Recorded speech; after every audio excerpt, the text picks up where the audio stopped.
Three, two, one, and we're live. Trevor McDonald, it is an absolute pleasure to sit down with you right by the Fraser River. We have lots to talk about because you've set an extremely amazing example for our community. And I'd just like to start off with a little bit about your background, but I'd also like to just thank you for taking the time to come out here and share your story. Well, thank you, Aaron, for doing this. I don't think you could pick a more picturesque place to do an interview. I got to say, this is a first for me. Yeah, this is amazing. We are blessed to be on these lands, aren't we? Yeah. Right? Yes, it's we very can't forget whose lands we're on right now. We have to pay great respect to that. I got to say, this is the best way to end a day. So thanks for doing this. I'm really grateful that you were able to take the time, because I think it's important that we're able to share these stories, because it's too often that they're gone and they're never told and they're never kept. And so I'm grateful to be able to share your story on the platform and make sure that it's told for other people to hear and learn from. Well, thank you. So can you tell us a little bit about your background? Well, I mean, I was born in Toronto, Ontario. I moved, early life for me was a bit of a blur. The youngest of 10, moved to Chilliwack. Really, that's where life began for me. Really, I say that I started here because this is really where I got here when I was 9 years old, going on 10. Just loved it from the very beginning. Chilliwack was a magical spot. My mom was a welfare mom, but just an incredibly resilient lady. And back in the days when I was young, if you were on welfare, you could still purchase houses, which you can't now. But back in the day, you could. And so my mom always made a point of buying real estate. And we moved from Ontario. She sold her place there, moved here in 1977. We bought a small place on Lewis Avenue, where this story will return again and again. But about 8 blocks from where I currently reside right now, some 40 years later. But yeah, it's been a long and interesting journey, but so happy to be here, and starting from very humble beginnings and ending up here at 53-year-old guy with very humble middle-aged stuff going on. So yeah, I definitely know what that's like. I have a lot of respect for my mom because I got to see this person face adversity again and again and again, but get up because of me. And that just gains more and more respect from me the more I understand the sacrifices that she made and the tough decisions she had to make, because there were times where she would move food onto my plate from her own because there wasn't enough food for more for me. And so I'm wondering how you feel about that and what your memories are with your parents. How many kids in your family? Just me. Oh, wow. Yeah. So we come from two very different situations. You being an only child, and me actually, although I was the youngest of 10, our family was in two version 1, version 2. So my mom had me when she was 41 years old. Yeah.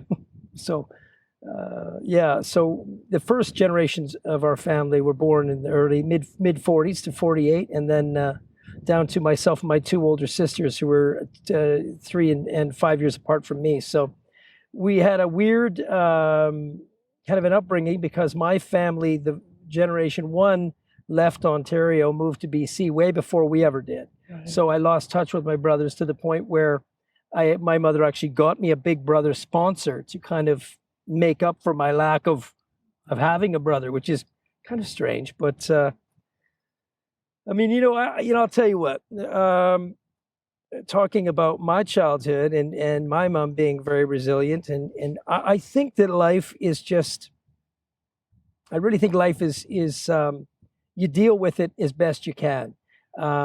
Those who can pivot. And my story is basically, and I was thinking about this on my way here, is my story is a pivot. Everything I've done in my whole life has been a pivot, adapting and changing to the point where I became very good at it, right? Yeah. And I think that is part of growing up. The way we grow up is you get that extra survival nodule, and you're right. Some, unfortunately, are not as maybe mentally strong, and they don't have the capability or the tools to adapt and to move forward in a positive way, right? I was blessed to kind of see the positive in one of my older brothers. I mean, all my family, obviously, I take great things from all of them, but from one of my older brothers in particular, who I lost years ago to a heart attack, but he was a real inspiration for me. And, you cling on to the light, right? Yeah. And that means your neighbor across the street who was really good to you. I think of that right away. I think of school teachers who saw where I was lacking in love and support and filled that void. I was always blessed to see a shining light in someone, and they in turn saw that in me, I guess, and offered a hand out, I feel the exact same way. I remember, I don't know if you know Ron Laser, Yeah, of who's course. now Yep. in Great guy. real estate, but he would give me birthday cake and birthday food, but like at some points he would just give us free hot chocolate because there wasn't that extra money to be able to just go out all the time and enjoy decades.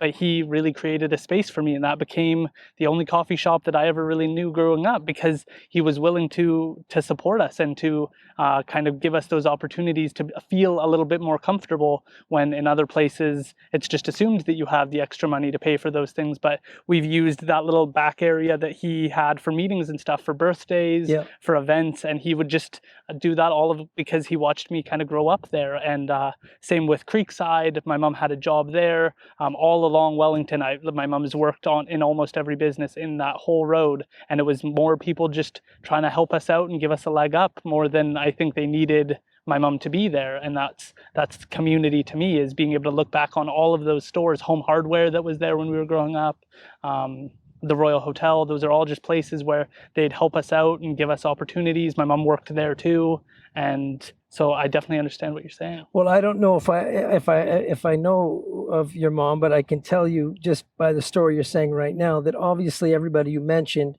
saw the same light that maybe some saw in myself. They saw in your mom. They saw somebody who was not a quitter, who was resilient, and who really just needed that handout of support. And to me, it takes a really beautiful human being to be good enough in your own shoes to to really take the extra time, like guys like Ron and the people you speak of, to notice that there's somebody who needs to feel like they belong. They need to feel empowered, and empowerment is everything. Empowerment is pride, right? And I go back to my mom being able to own a house on welfare. Ownership is pride, isn't it? Never. There's so much pride, and when good people recognize that in a person that maybe just needs a shot in the arm, I have so much respect for it. And I love that you mentioned decades, because they're turning it into a daycare right now, where hopefully that building is going to, That's awesome. help some people along and change some lives as well. So Yeah. the legacy will kind of continue in the decades building. I absolutely agree. And I think when people do those acts of kindness, they're not doing it for the advertising. They're not I don't think Ron ever expected me to create a podcast and start talking about his impact. I've mentioned it a few times on here, but I think that that's where the value comes in, is that there are these unsung heroes of our community who are never looking for the spotlight to get the recognition of what they're doing in the community. They just view it as their responsibility as a member of the community. And I think that you carry a lot of that with you, because I see you helping out other musicians, and I hear you working with others to try and build their opportunities and to open doors for others. And so can we talk a little bit about that? How did you end up in the entertainment industry? What called you in that direction? Here's the story of a pivot. So when I left high school, I had no ambitions, no expectations of going to college or university. It wasn't in our family's DNA. I have a beautiful sister who did go to university, and I had a brother who was scholarly, but they were the exception to the rule. My friends in high school, all of them had university plans since grade 7 almost. They were already in a 5-year plan in grade 7, where I was just deciding, what hockey gear I was going to put on to go play ball hockey, right? So come grade 12, everybody had their plans. They all went to their universities and colleges and got their scholarships, and I was literally floundering. And I hung around and made some community connections. Ended up, I worked at a 7-Eleven as a graveyard shift. I worked in a produce stand. I loved that, actually. I worked in a produce stand right where I was going to say where Canadian Tires, where Merton is now on Yale Road. And I loved it. And, you know, my whole personality is that I don't mind the first 3 weeks being an employee, but I'm always wondering how quickly I can get into management, right? It's a control freak. And I think that that speaks to having a bit of a, not a solid foundation. As a kid, you always have to be in control, right? And it's stuff you learn. I learned as a 53-year-old guy that, you know, my need for control comes from not having it a long time ago. And to the point of anxiety, really, for me. But so back to the pivot. So ended up going from 7-Eleven to a computer store. So at one point, I worked 9 to 5 at an office supply place, 5:30 to 8:30 at Same Day TV, selling TVs and renting videos. Big shout out to Same Day TV on Yonge Street, old school VHS machines. And then going from there over to a nightclub. Started out nightclubbing, went from DJing at the nightclubs to managing the nightclub after a while. Nightclubs closed down. I was without a job I just bought my first house at 23, and my mom had just passed away. It was a pretty tough time. And so I was without a job and a brand new house with a mortgage, and all those doors, people said, "Oh, you're really, you know, you're an enthusiastic guy. Boy, I tell you, you ever want to leave this trade, let me know. I've got a job waiting for you." And then I got, our nightclub got sold, no job, and no phone calls, and no return phone calls. Right. So in order not to lose my mind, I would put on a suit every day. And back then with UI, you could make $100 a week or something, or $100 I don't know, remember what it was, but so I walked into a piano store on Yonge Street. There was a gentleman there, an old gentleman, had an old used piano store. And I didn't play piano, but I walked in and I said, "You look like you could use some help. I'm willing to come and work." I think it was $100 a month, actually. Either way, just to keep my sanity and make me get up in the morning and put a suit on, I went out and I did this job. And over time, I got picked up in a computer store. Didn't know anything about computers. Pivoted over there, sales to sales, right? Found out about music through computers, writing computer music, MIDI files. Realized that I could go and play at a pub in town and make the same amount of money as a 5-piece band, as a 1-piece band. Wow. If I just wrote the drum part and the bass part and the piano part. So I could go in and make the same amount of money. So I did it. I started writing tracks. I would write them every night in my basement. Spent hours and hours writing what they call MIDI tracks, which is computer music. And you play along with the guitar and sing to the backup band. Right. And I ended up making that a full-time job. Started one night a week, ended up doing it 300 shows a year for 25 years. Hold on, 300 shows? Yeah, up to 300 so a year. Almost getting close to one every day. A lot of times 3 a day. Wow. Right? So, but I loved every minute of it. Yeah. And I was good at it. What was your favorite part about it? Well, you know, for me, it's always the learn, right? It's the learning. I don't think I can do this. I'm going to try to do this. So it was the computer programming at first, right? I never even knew what a computer was. I ended up building them with a great guy named Ron Armstrong. You know, I ended up doing that. Ended up using what I learned from that to know about the music in computers. Ended up using my natural ear with music into writing music, which got me the gig playing gigs. I played gigs for 30 years. I made a ton of connections, loved people, started doing things like emceeing beach party and emceeing community events. And my name became a bit of a brand.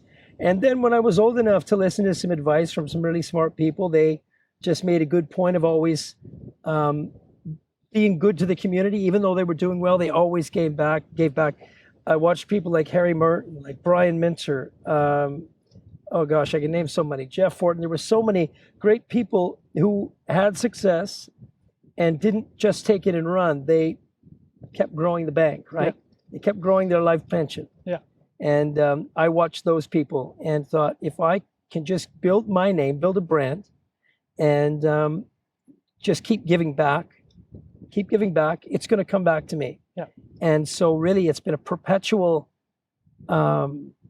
cyclical karmic wheel of, you just keep doing good by people.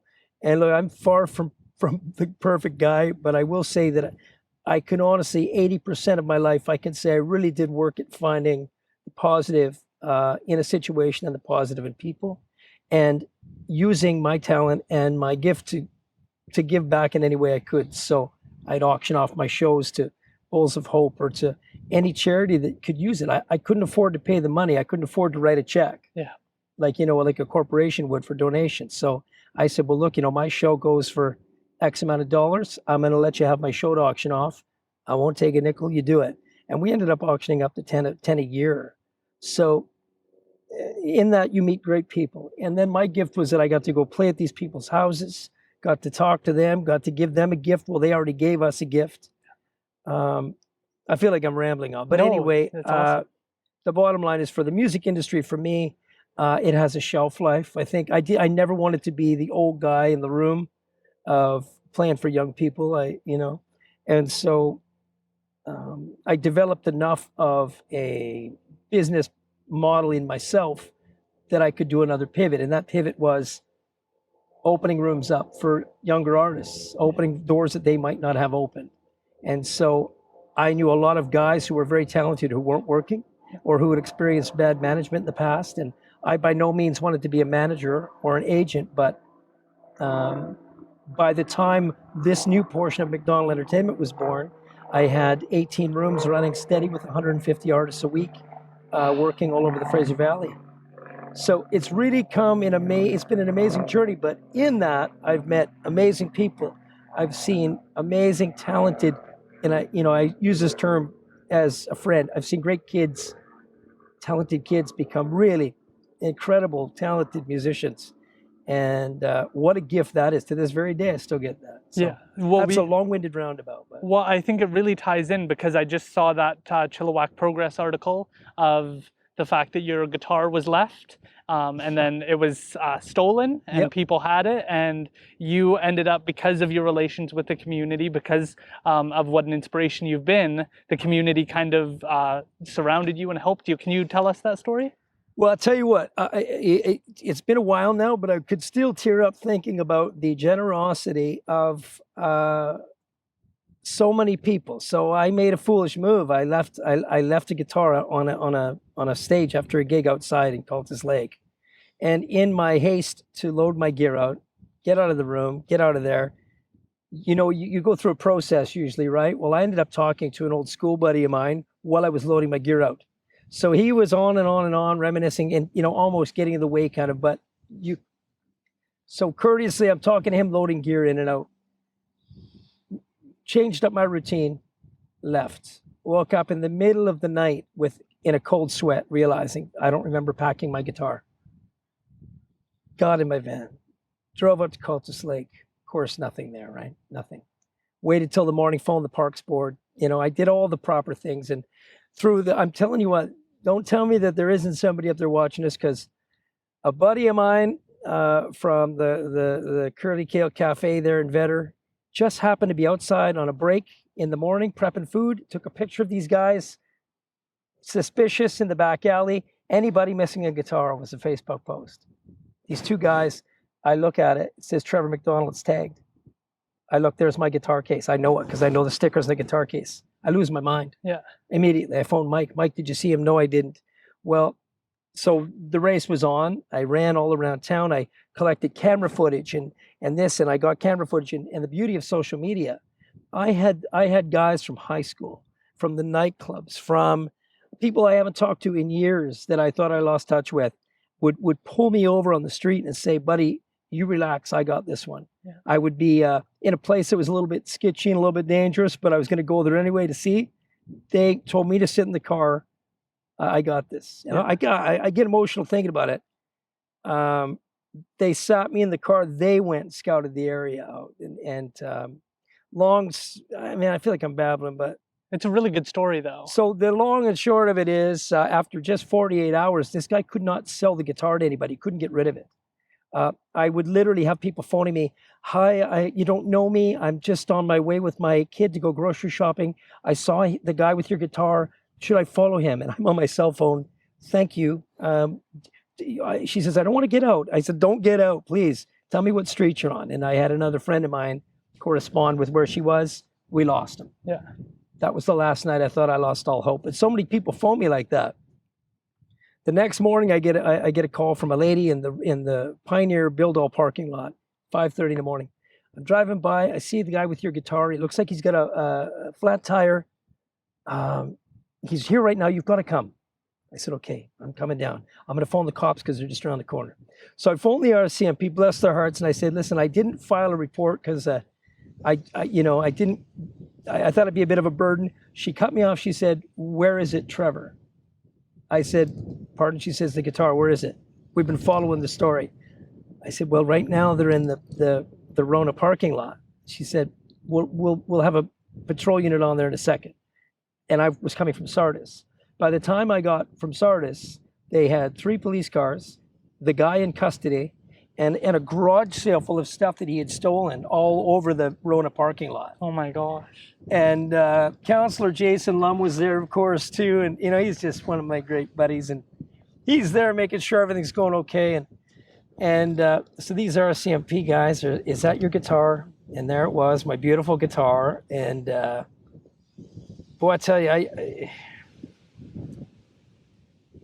that's a great example of everything that I ever talk about with community. When I say the word community, not only do I practice that, but I was blessed by it. So I really know what it means for the community to come together. And that was just for something like a guitar, which really isn't as important to everybody, but that guitar was super special to me because it was a great gift from a friend of mine. It was super important.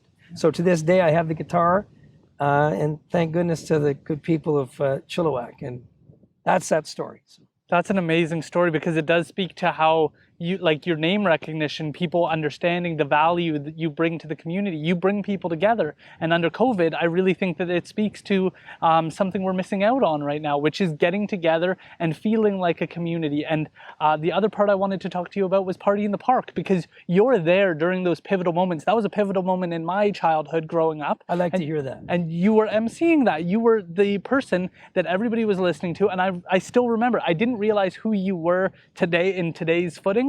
But now looking back on that, I remember being like, wow, that person's up on the mic, they're leading the way, like it's getting us started for a great night. And when I grew up downtown, there was no option of going to Cultus Lake. That cost money and I couldn't get out there. And so whatever's going on in Cultus or Sardis or the other side of town, to me was too far. And it wasn't an option for my mom and I because buses stopped running back then at like 5 p.m. the last bus would run. So it wasn't an option. And finding people to give you rides can be embarrassing when you're on a limited income. And so those Party in the Parks were my whole childhood, my whole summer type of thing. And you were the person emceeing that. So what has that been like for you to be able to have the opportunity to get your name out there, but also to bring people together? Because that is what you're doing. If you're a good MC, you're bringing everyone together. Well, let me tell you about Party in the Park. Anybody who knows me knows my love for it way beyond the MC side of it. I've been blessed. You'll know I never played a Party in the Park in my life because I did not want to take that showtime away from another musician, another local musician. You can look back, I did 9 of them. And it was my honest to goodness pleasure to book local entertainment 90% of the time. We brought in some showcase acts at the end, but it was always about incredible talent in your own backyard, giving people a chance to shine. The event is so important to me, and I want to go over 2 things you just said. Number 1, it needs to come back in some form, most definitely. In that community sense where people can come together once a week, talk about their week, get off of Facebook and see each other physically.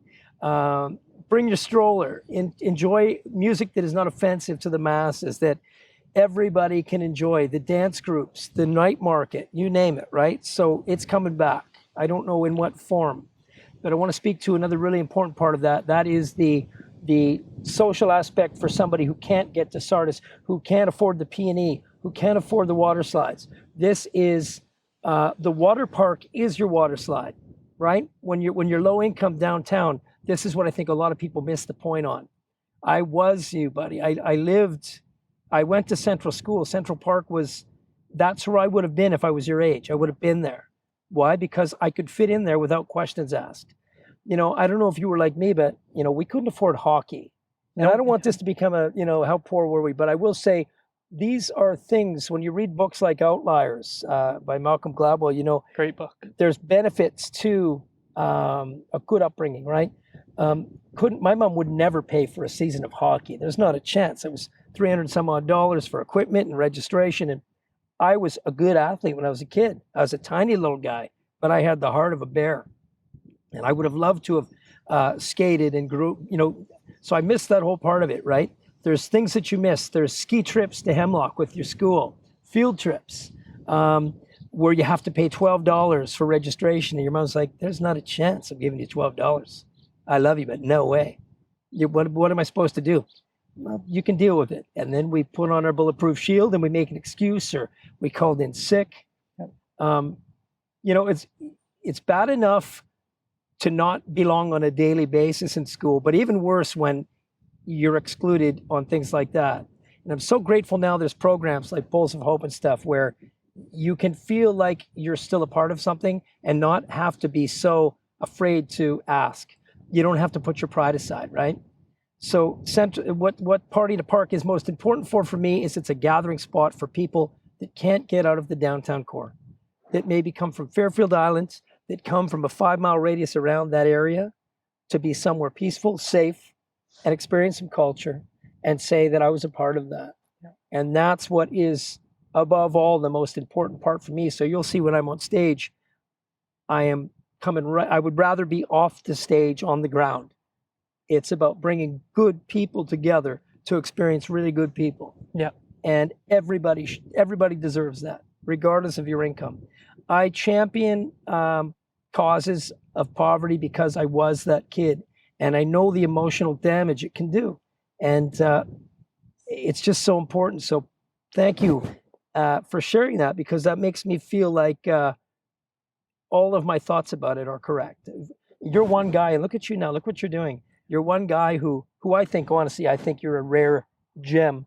You see, I mean, I don't think I've met anybody your age who's quite as, I don't know, you're deep, buddy. Thank you. I can't explain it, but you know, I appreciate you for saying that, and I hope that it touches other people that way. I really do. I do too, because I'm that kid who my school was putting on a trip to, I think it was Sun Peaks, and my mom was able to get the $70 together. Wow. But we didn't know about the fact that you needed ski gear, and I didn't even think of that. So there was me skiing on the hill in jeans, embarrassed and ashamed because I didn't realize. And having those opportunities, like, I felt wealthy at Party in the Park. Like, I didn't feel impoverished during those moments, because what's a churro? $3? Like, I could scrape together $3, but it's those events where you are at the PNE and it's $25 to get a pass for this, and it's $50 to go ride this ride. And those are the things that really, and Party in the Park was never that to me, because you can afford most of the things there. Maybe there's some clothing you can afford,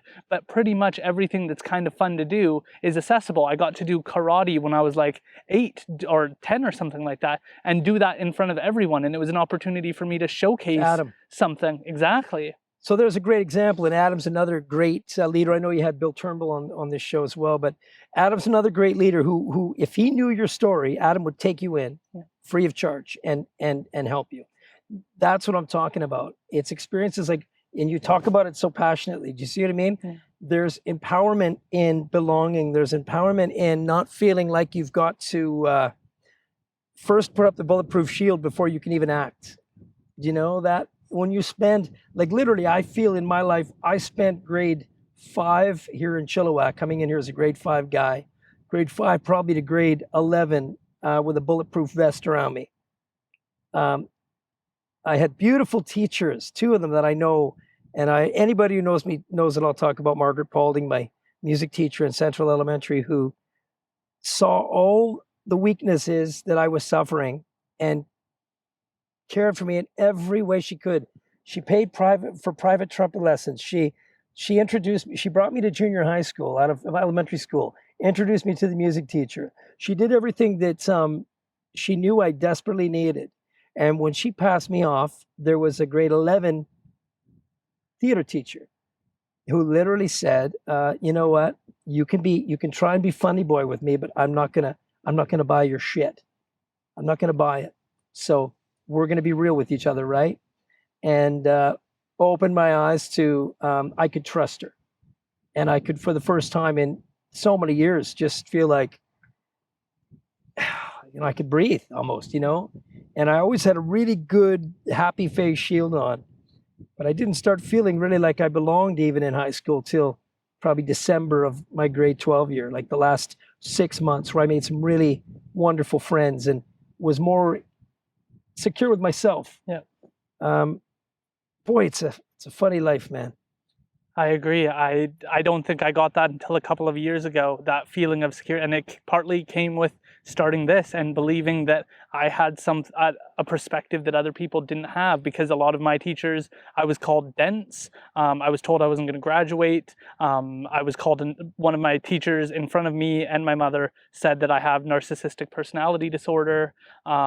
Just these comments that really shook these are the professionals. Like, I know my mom has a disability, so she's not on the right footing. I'm not on the right footing. I'm 15. I can't defend myself. I don't know what's right. My mom doesn't know what's right. And the teacher's telling me I have this personality disorder, that I should go get checked out. But that was, as you said, the shield, the protection. That was me trying to look and behave like I had everything figured out, even though I was at 12. At 15, though, Yeah. And you're trying to play the adult. I was playing the adult. Did you find your whole life you've had to play the adult? Yeah, so at an early age, my uncle was the one who kind of said, hey, your mom, she's got limitations of her own, and so you're going to have to step up here. And I was 12 or 13 at the time, and that's when I started going to the store with my mom and calculating, okay, a pack of toilet paper, it's 12 for $5 or it's 24 for $10. Which one's the better deal? Trying to sort those types of mathematics out, and knowing that that was the only way we had enough food till the end of the month. If I didn't do the math,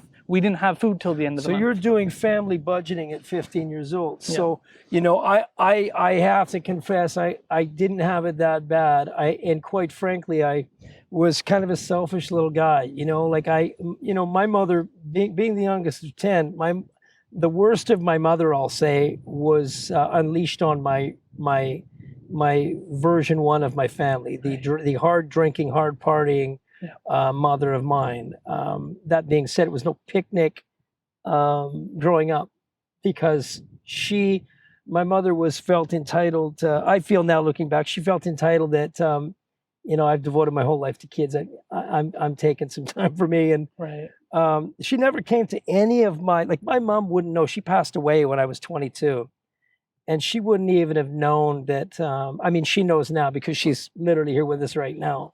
But she would never have seen a show, would never have seen, and she didn't come to any of my elementary school concerts or high school stuff. And I'm not whining about it. I'm just saying that, there are things that you kind of, I was jealous of kids who had the Kool-Aid moms and stuff.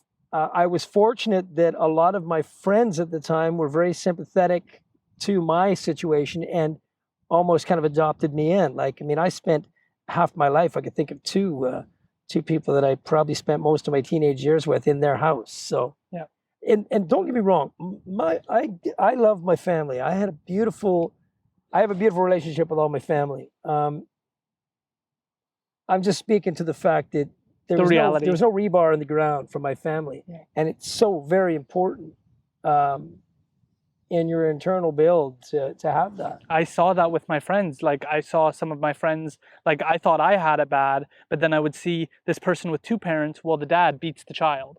And so it was like, oh, what is worse? And there isn't a right answer. It's personal circumstance. But understanding that a lot of people have things behind closed doors that it looks picturesque, but there is a lot of struggle. And the thing I'm grateful for, the thing that I think makes my circumstance so positive, is that my mom never stopped believing that I could go do things. And she always pushed me to ask, her famous comment, that I'll always remember, is ask a better question. And so that gives life to what I'm doing here. Is I try and make sure that the questions I ask, I'm not repeating what you've heard from journalists or what you've heard from other people. I want to make sure that I'm developing on a better question, and that has driven me farther than I think I realized at the time. Exactly. And so, but seeing other people's circumstances, you realize that we've all got these demons, these struggles, these things that we're trying to protect ourselves from.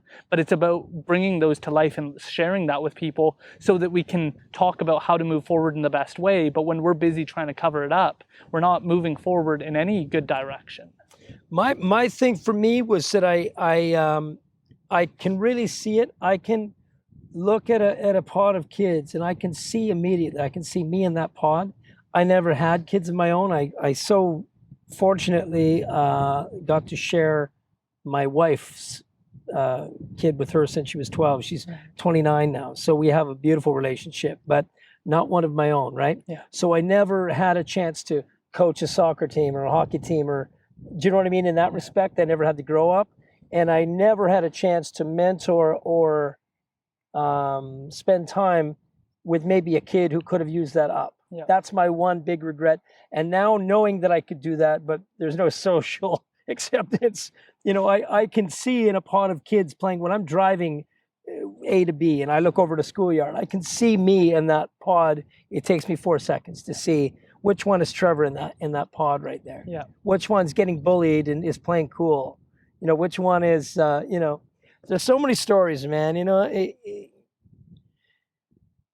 like I said, I mean, you know, we just tend to bury a lot of stuff as human beings, and I think podcasts like this are important for anybody who cares to listen to them. You take the nuggets out of them, right? Like a lot of it, for me, I babble all the time, but there's a couple of nuggets in there. I think that you really gotta, and it's so cliche, but man, you gotta love people. You really gotta give the love. And yeah, I had the opportunity to see somebody else. I was at Save on Foods a couple of weeks ago, and there was a kid standing there at the self-checkout, and the lady was staring at him, waiting for him to pay. He was probably like 13, and his parents weren't coming inside to come and pay for the groceries. He was just standing there. And then so I just went over to the kind of management area, went over there, said, hey, what's going on with this this kid? He's just standing there. They were like moving his stuff out of the way. They were like, okay, come to the side. They were kind of moving him around, and I was like, what's going on? And they're like, oh, he doesn't have any money to pay, but he's got all these groceries. So I was like, just charge me, I don't care, just pay. Let's get this kid out of here. Let's let him take home his everybody should be in that mindset. And you know what, honestly, I gotta say, Aaron, you know, you've been here a long time, and you've interviewed people, and there's a ton in this community in general. Yep. I know that I always wave the flag for Chilliwack being extra special, but there is truly something special, whether it's the water or the farmland or whatever we got here. We have an incredible amount of people that would literally give somebody the shirt off their back here. We're blessed to be here. This is a rare community. I completely agree. I am so grateful to be here. And the more I learn about Chilliwack, the more I learn the history of the mountains and what people saw from thousands of years ago. It just reinforces how deep the environment we're in is, and it gives you greater appreciation. And being able to see people like Lucas Simpson starting his art career, and people just getting started and wanting to, like the person I had on recently was Alex Hart, and he's a photographer, and he noticed that all the grads are having a real problem getting photography done because money's tight, and then also there's no celebrations. So he pivoted and decided to, hey, I'm going to spend an hour with you, not 15 minutes. I'm not going to rush you. You're going to share your story with me while we do this. And we're going to have some fun taking photos for your memories. And when people do that, when people take that extra 45 minutes out of their day to hear it, it changes a whole person's experience when they look back at their graduation. And he also makes a point of not making the photos too focused on like pivoting your head and turning your, the pose.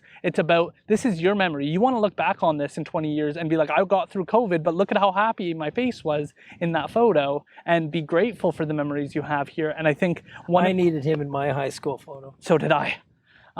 one of the biggest struggles I had was I grew up downtown too long, and I didn't experience this. I didn't experience the great outdoors of Chilliwack. You can only get here by car. And so realizing that I had a dislike for Chilliwack because I was stuck so deep down inside of it that I didn't go to the Sardis, I didn't go to Cultus, I didn't go to the Vedder River, I didn't go to these locations that give you that appreciation for the beautiful landscape, the stories, the history of it all. And the more I've learned about it, the more grateful I've become to be here. How old are you, Aaron? 25. Okay, so if I was as mentally aware as you were at 25, I would be Premier of Canada right now. I'm telling you right now, the beauty of watching you and listening to what you're saying is that I'm almost envious of your youth in the way that you are going to do so much good for people, right? You're young. You have 20 years before you're me sitting in this chair. 20 years to really continue to just do positive, right? Think of the good things you're going to do in the next 20 years. And I'm grateful for people like you. You mentioned Lucas Simpson. You mentioned we have such a good crew of young folks coming up right now, and you're 20s, but I think of the 35, early 40-year-old guys that have been passed the torch now for nonprofits like Bowls of Hope, and the older guys that are stepping off now who are turning 60 and maybe 65, who have done their time and have given, I mean, without question, service above self. They've now passed the torch to the younger generation in their 40s.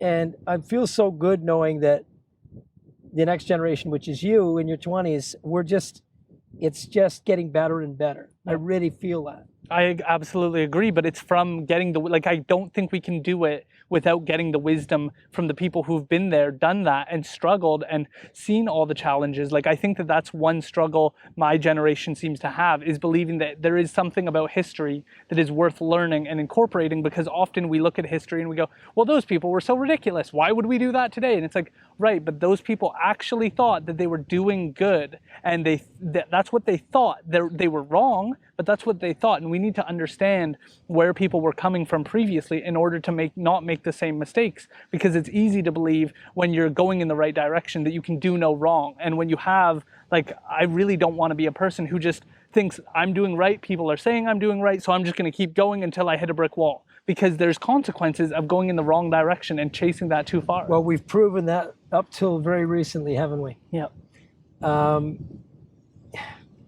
There's no excuse for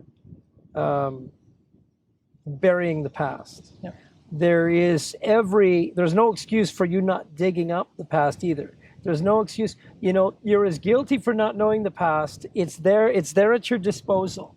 I mean, this tragedy that's just happened recently in Kamloops is a great example of, I had friends of mine who told me these stories 25 years ago, and just as traumatic, just as terrible. It's important that people look past the fact, well, they never told me, I never knew. It was buried back then. You have to do your job as a human being to educate yourself, to find out. I'm loving so much now, and I'm kind of roundabout getting to your point, is that I'm loving so much now that you can't hide the truth. Not in today's day and age. Yeah. You can't hide it. There's too much out there to be uncovered, and people are not going to sit back anymore and just take it. They want the truth. Yeah. And so that's another thing that I'm really happy about. It's gonna provoke pain, it's gonna provoke all kinds of things, but it's also going to promote healing in every way. Yes, and that is one of the hopes I have, is because for me, what I hope people get out of the 215 lost children is that, first, those are a lot of role models that we may have lost. There are a lot of people that could have set a better example, who could have been chiefs, who could have led their community in a better direction, but also recognize that there are people here today who survived and who are all messed up because of what they went through, and then they had children, and that's my mom, and then those people had children, and that's me today. My grandmother went to Indian residential school. My mom has FASD because of the drinking that went on because of my grandmother, and then there's me today. And so I can see within my own lineage intergenerational trauma that's occurred. But the thing I want people to get out of it is that we can't just have the negative story. And that's why I really like Nicola Campbell, who's a children's author, is because she's trying to give Indigenous children the tools to do better. Because one of the fears I have is that we're not giving Indigenous kids today the story of what does it look like to be successful? What is it like? What does it look like to beat the odds? What does it look like for these things not to weigh you down? And as a native court worker, when I was working at the Chilliwack courts and the Abbotsford courts, there isn't a mindset of how do I get rid of alcoholism, start a successful business, or start a job that I actually enjoy. There isn't that conversation taking place that gives them the tools to go and succeed by their own definition, whatever that looks like, because they're told that the government did this is all the government's fault. And so there's, what do you do if the whole system is built against you? And that's what my role as a native court worker was to give them that confidence. We're going to get you through this court process. We're going to resolve your court matters. We're going to get you some counseling, and we're going to try and find you a job you actually want to go to. And we're being real. Exactly. And we're being legit. Yes. We're not just reading a textbook and following step A, B, C, and D. I'm here. Look me in the eyes. I've got your back. You know, and again, Aaron, you know, big respect to you. You know, like I said, but I just, again, I always have to find some form of bright light and just believe that the right people are going to uncover the right truths, and in the end, justice will be served. And I don't just mean in this particular circumstance. I mean in so many. And I'm talking anybody who's ever had to suffer at the hands of abuse. I mean, my family went through it intensely. In a different way, but the same pain. And for you, you're the prime example of generational effects of that. But you're a flower in the weeds, man. You know, like, again, you pivot, right? And if somebody doesn't break the trend and believe that there can be better, what do we have? Exactly, and that's why I love, it's a dark metaphor, but people who get abused abuse. But that's actually less true than people who are abused end up not abusing, because that's the majority of people. And so that shows that people can be hurt, but they don't continue. Some do, but a lot of them don't. And those are role models. Those are people who are setting an example of how to do things different and how to process the hell that you've been through and go in a different direction. And some can and some can't. And that's, again, that goes to what I first talked about in the beginning of the broadcast was, you know, some people have the inner strength, and it's not a weakness or whatever that you don't. But I'm saying some people have that capability to pivot and to grab that last rung and pull yourself out and up. And others, they don't. They're tired. They're done. Their previous spirit is beat already. You know. So I am by no means an expert at anything. I do watch the human condition, and I do watch very closely how people are, and I just try to surround myself with the positive all the time, you know. Right. And I'm habitually negative. Like me as a person, I mean my poor wife, right? I am 70-30 negative over positive. You'd never know that by my public persona, because I try to keep the smile going and keep it up. But it's a struggle for me every day to get up and find the good. Takes up maybe a quarter of my daily energy. But you do, though. Well, what has that been like for you? Because you're right, you go into the circumstance where everyone's looking for the show. You're the show. What has that been like to kind of carry? Because you having an off night, that's not really an option. People aren't maybe as interested in hearing that. They want, I saw you last week, I can't wait for the same type of show tonight. That's exactly it. And it's literally, you know, like, and you go to a house party and somebody's like, you're gonna sing tonight, you singing tonight? No, buddy, no, I'm not singing. I'm here with my wife, we're eating just relaxing, crackers and cheese. I'm not your entertainment tonight. But the insecure person in me feels, oh, I guess I better turn it on now. I am the guy, literally, and I say this to a lot of people, I am the guy that would, at a house party, I'm the guy who would go stand in the kitchen, you know, eats the celery. Yeah. And then a couple of people drift in and I talk with them. When I have to be on, I'm on. And you'll know I'm nervous because I'm trying to be funny or I'm funny. Yeah. The more nervous and insecure I am, the funnier I can be, right? That was a gift. Yeah. Thank goodness. Because it got me friends and didn't get me dates, but got me girls who liked me. Yeah. Do you know what I mean? Yeah. So I got accepted through being funny. I had a sense of humor. And, you know, from my youngest days of being an insecure kid, seeing the reaction of someone laughing at something you're doing. Wow. And then getting the positive affirmation from playing a proper G on a ukulele. Oh. You know, and then there was one of my sisters who it's all in the attention you're seeking, right? And how you get it. I was fortunate enough to realize that music, if I nurtured that talent a little bit, people will like me, man.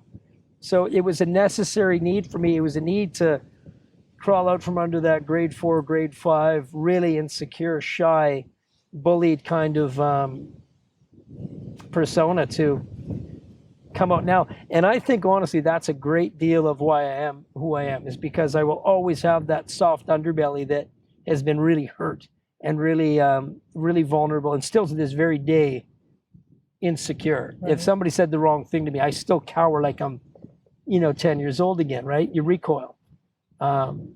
You just learn how to master it a bit better. How did you end up doing that? Because that sounds like a lot of, I can't imagine what it would be like to have people approaching you all the time, kind of being like, play a song, do something, entertain. Alcohol. Yeah. Alcohol. So for me, my years, once I found I could pad a lot of feelings with booze, look out, man. Once I knew that I could be a better guitar player, better singer, I wasn't afraid to go on stage. And, for me, I've played literally over 10,000 shows, right? And I've played in front of thousands of people. And every single show, whether it's 10 people or 1,000 people, I almost get sick the week before up to a gig. I play it through my mind 1,000 times, and I never got over the stage fright. Never. I played Wednesday nights at the Jolly Miller for 17 years, and I was nervous till the second song every single Wednesday for 17 years. Yeah. And then imagine times that by 5-7 gigs a week, 8 gigs a week, having that height of anxiety. And so I ended up padding it with, 4 beer, a couple shots, right? Yeah.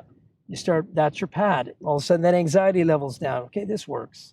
Oh, I'm pretty funny when I'm drinking. I'm pretty good at this. Yeah. Pretty loose. And then, and that becomes, that's how you give the same show every night. Is it? You literally, the best part of you dummies down and the worst part of you comes up. Yeah. When you're at your peak with booze. And so you're consistent. So you find that happy medium, and that's what people got for about 20 years, was that really good, could have been way better. Yeah. Or could have been way worse. Yeah. What was that like for you to kind of make that decision, or did you even notice? Did it impact you at all? What I noticed is that I used to watch other players play, and I remember judging them, and I'm a pretty judgmental guy, but I remember judging them like, oh, look, buddy's had a couple too many sauces up there. It's a little bit past his prime, that guy. Yeah. Look.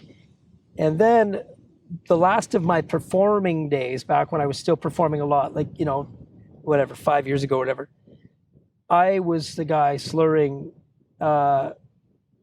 in my show and missing a guitar part and not caring about it as much, and being one of the people in the audience, not the guy giving them the show. Yeah. I became this guy that I personally hated. I hated that guy. Yeah. And it dawned on me a few times watching myself on stage, like, dude, you just missed that whole solo there, and now you're laughing about it on stage publicly. Yeah. You've become the spectacle, not the really cool guy. Yeah. That's what I felt anyway. A lot of people would say no, they didn't notice. Yeah. To this very day, people go, oh, dude, I never had any idea. Well, that's your internal fight, right? Yeah. And so there just came a time for me where I was just letting myself down every single day. And so my mother died of a heart attack, just quick. She died literally talking to my sister on a stool. They were having a conversation, and she literally grabbed her chest and died right in front of my sister. My brother was 48 years old. Sean, rest his soul. My hero in my family is my brother Sean. Beautiful family. Raised in terrible poverty, the first generation of my family. Grew up, always had this air of dignity about him, regardless of situation. Walked with a swagger. Educated, very smart guy. Dodged all the troubles, pivoted his way out of it. Moved to Victoria, married a beautiful lady. Had 2 kids, became a stonemason in Victoria. Got too old to be a stonemason. Gave it all up. Came back to Chilliwack, lived in my mother's basement on Lewis Avenue. Went to school, UFV, became a social worker. Started all over again. Moved to Nanaimo, bought a small house, became a social worker. Ended up helping others, right? Yep. This is my hero, Sean. He died of a heart attack at 48.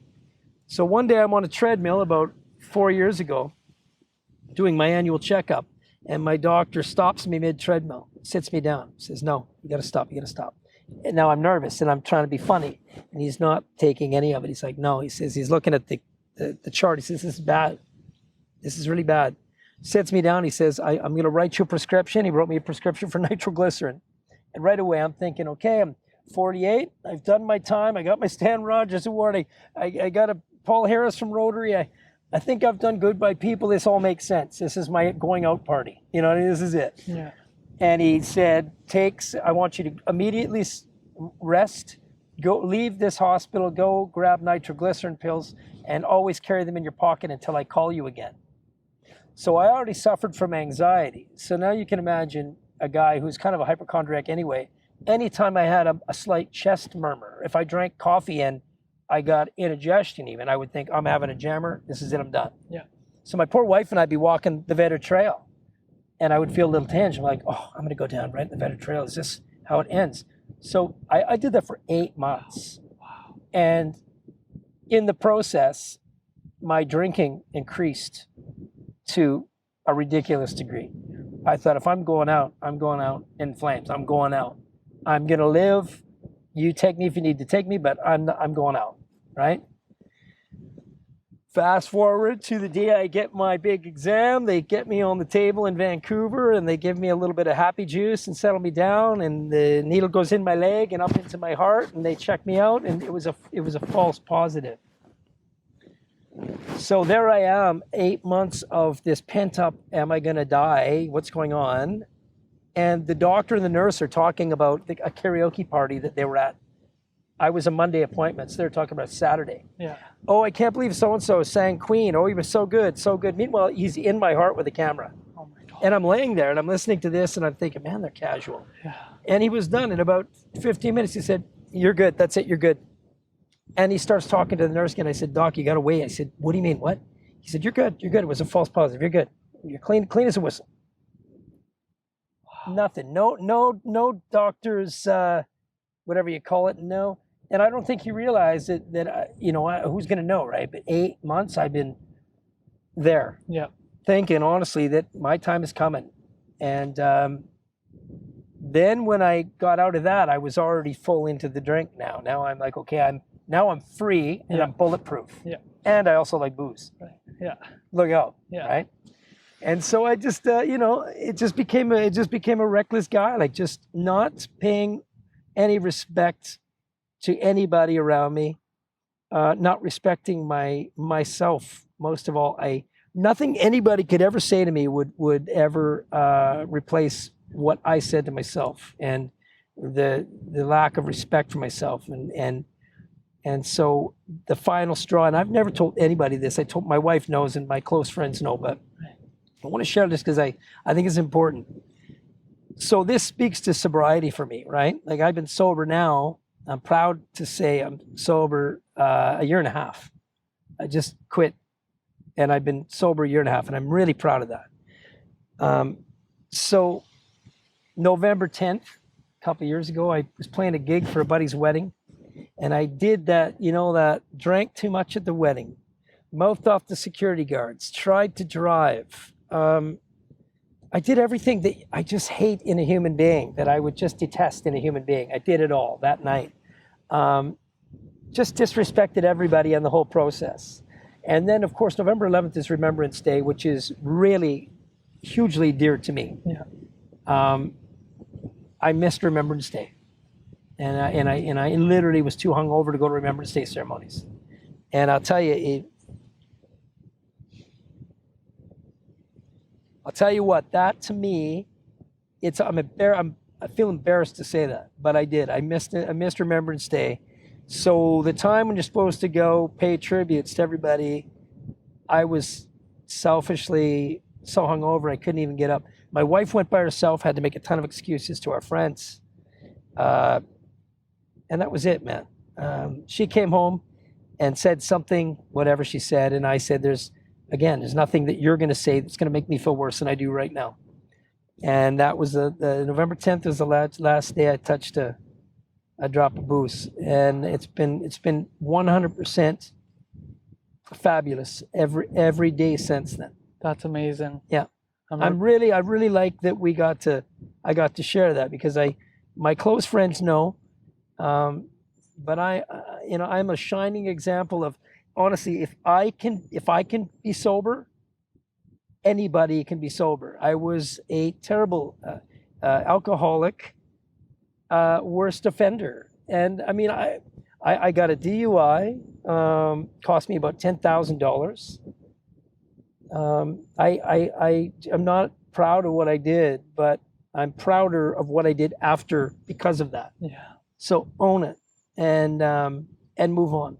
I really appreciate you being willing to share that on this platform, because this is what it's about. It's not about anybody ever being perfect. It's about how we come back from those times and how we choose to share those stories with others. Because I know a lot of people who listen to the podcast, but I know a lot of people from my Indigenous community who could really do good by seeing someone like yourself, someone who's well respected, who has the love of the media, who has like a strong foundation within the community, has the respect of small business owners.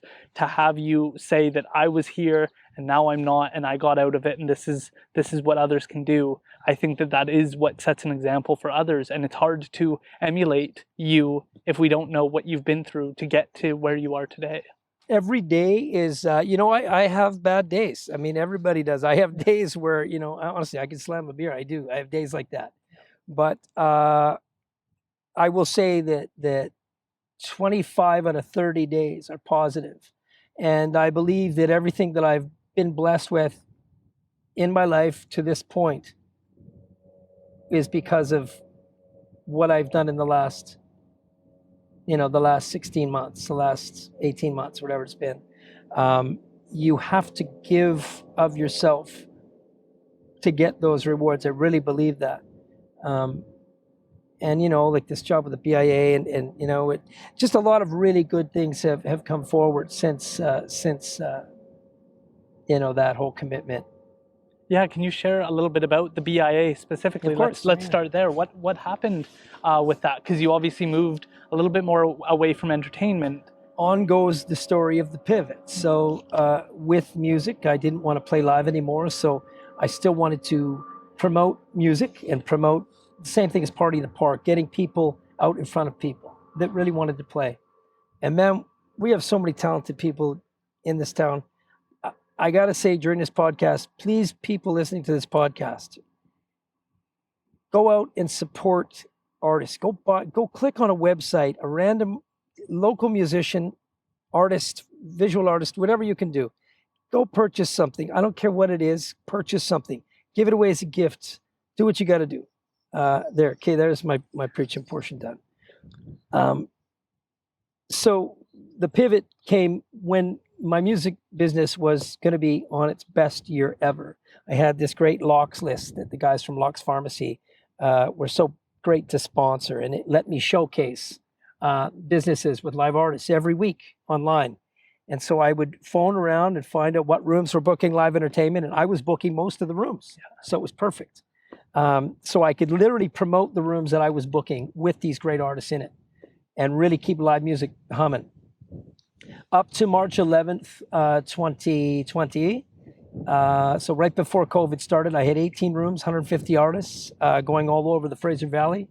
And then fast forward March 11th, within 2 weeks, we were down to 2 rooms and about 8 artists that were working. It was horrific.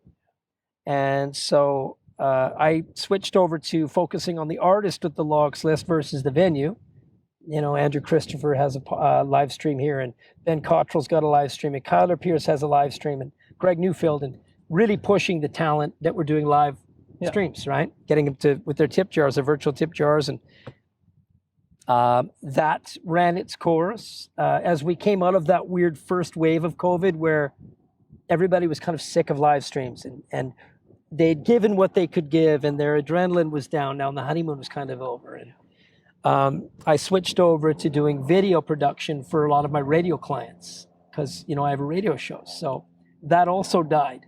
So a lot of those radio clients were interested in what I could give them video-wise. So I started doing video production. And so that kept, I always had different fingers and different pies. So any advice I can give to any young'uns coming up, don't put all your eggs in one basket. Like you've got your podcast. You need to have a whole bunch of three other law school. Yeah. There you go. You get a ton. Yeah. This is one good example. This is your offshoot, right? Yep. So perfect. Just law school. You're something else, Betty. So anyway, so we pivot out of that, went into video production, and I've always been a huge flag waver for Chilliwack, in particular downtown Chilliwack. As you know, I grew up 7 blocks from there. Dated my first girl, first kiss, Central School. First apartment above Unross TV and Stereo in Wellington. Beautiful little funky place with a Mr. Turtle pool on the roof.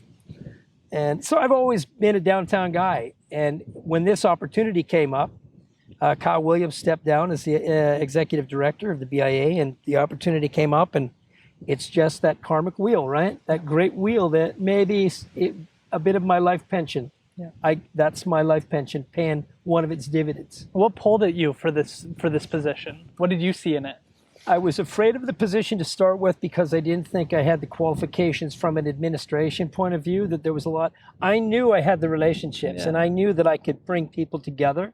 We need a unified city in general, but in particular, I knew that I could help to unite the business community downtown with our citizens of downtown. You know what I mean? Yeah. I've always been a fan of forging those relationships anyway, and cross-networking businesses, and now I just get paid to do it. So I went through 4 interviews, which scared the bejesus out of me, and I thought it would be easier to get the job than it was. And I hadn't written a resume since I was 16. Right.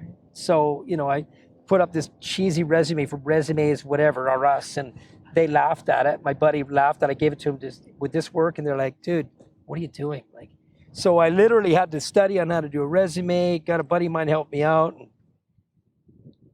went through 4 interviews, 4 pretty rigorous interviews. And with every interview, I felt more confident in me as the person in that seat. And administration, you can learn. People and networking and years of relationships, you have to earn. 100%. Right? So I just took that as my mission, just like learning how to build a computer, learning how to write music on a computer. Any challenge I've ever taken in my life, you pivot, you adapt, you learn, you grow, you succeed, right? And so here we are now. I'm 3 months into this great job that I love more than the first day I took it. Get to work with really good people in town. I get to work with all these connections that I've made over the years, from our mayor to SEPCO, to the chamber, to all these businesses that I've known as good friends of mine, business owners, and some friends that I didn't know very well that I know better now. Yeah. So the job is a blessing, and I'm good at what I do. You know, I don't ever say this arrogantly ever, but this job was really made for me. Yeah. And I'll tell you something that got me right in the heart. When my guitar got found by all the people, right? I was gutted, like emotionally so thankful. The only time I felt like that after that was when they announced that I got the job for the BIA. And the social media kickback on that was so unbelievably positive and warm. And again, people I hadn't heard of, and mentors of mine, and people that I really respected and loved, and high school friends, and sent these beautiful words of you're the guy. This was meant for you. You're the guy. you've earned this. And it was such a, I mean, you could not ask for a better push into the water. Like, you know, I was walking on air for, I mean, I cried. I read them.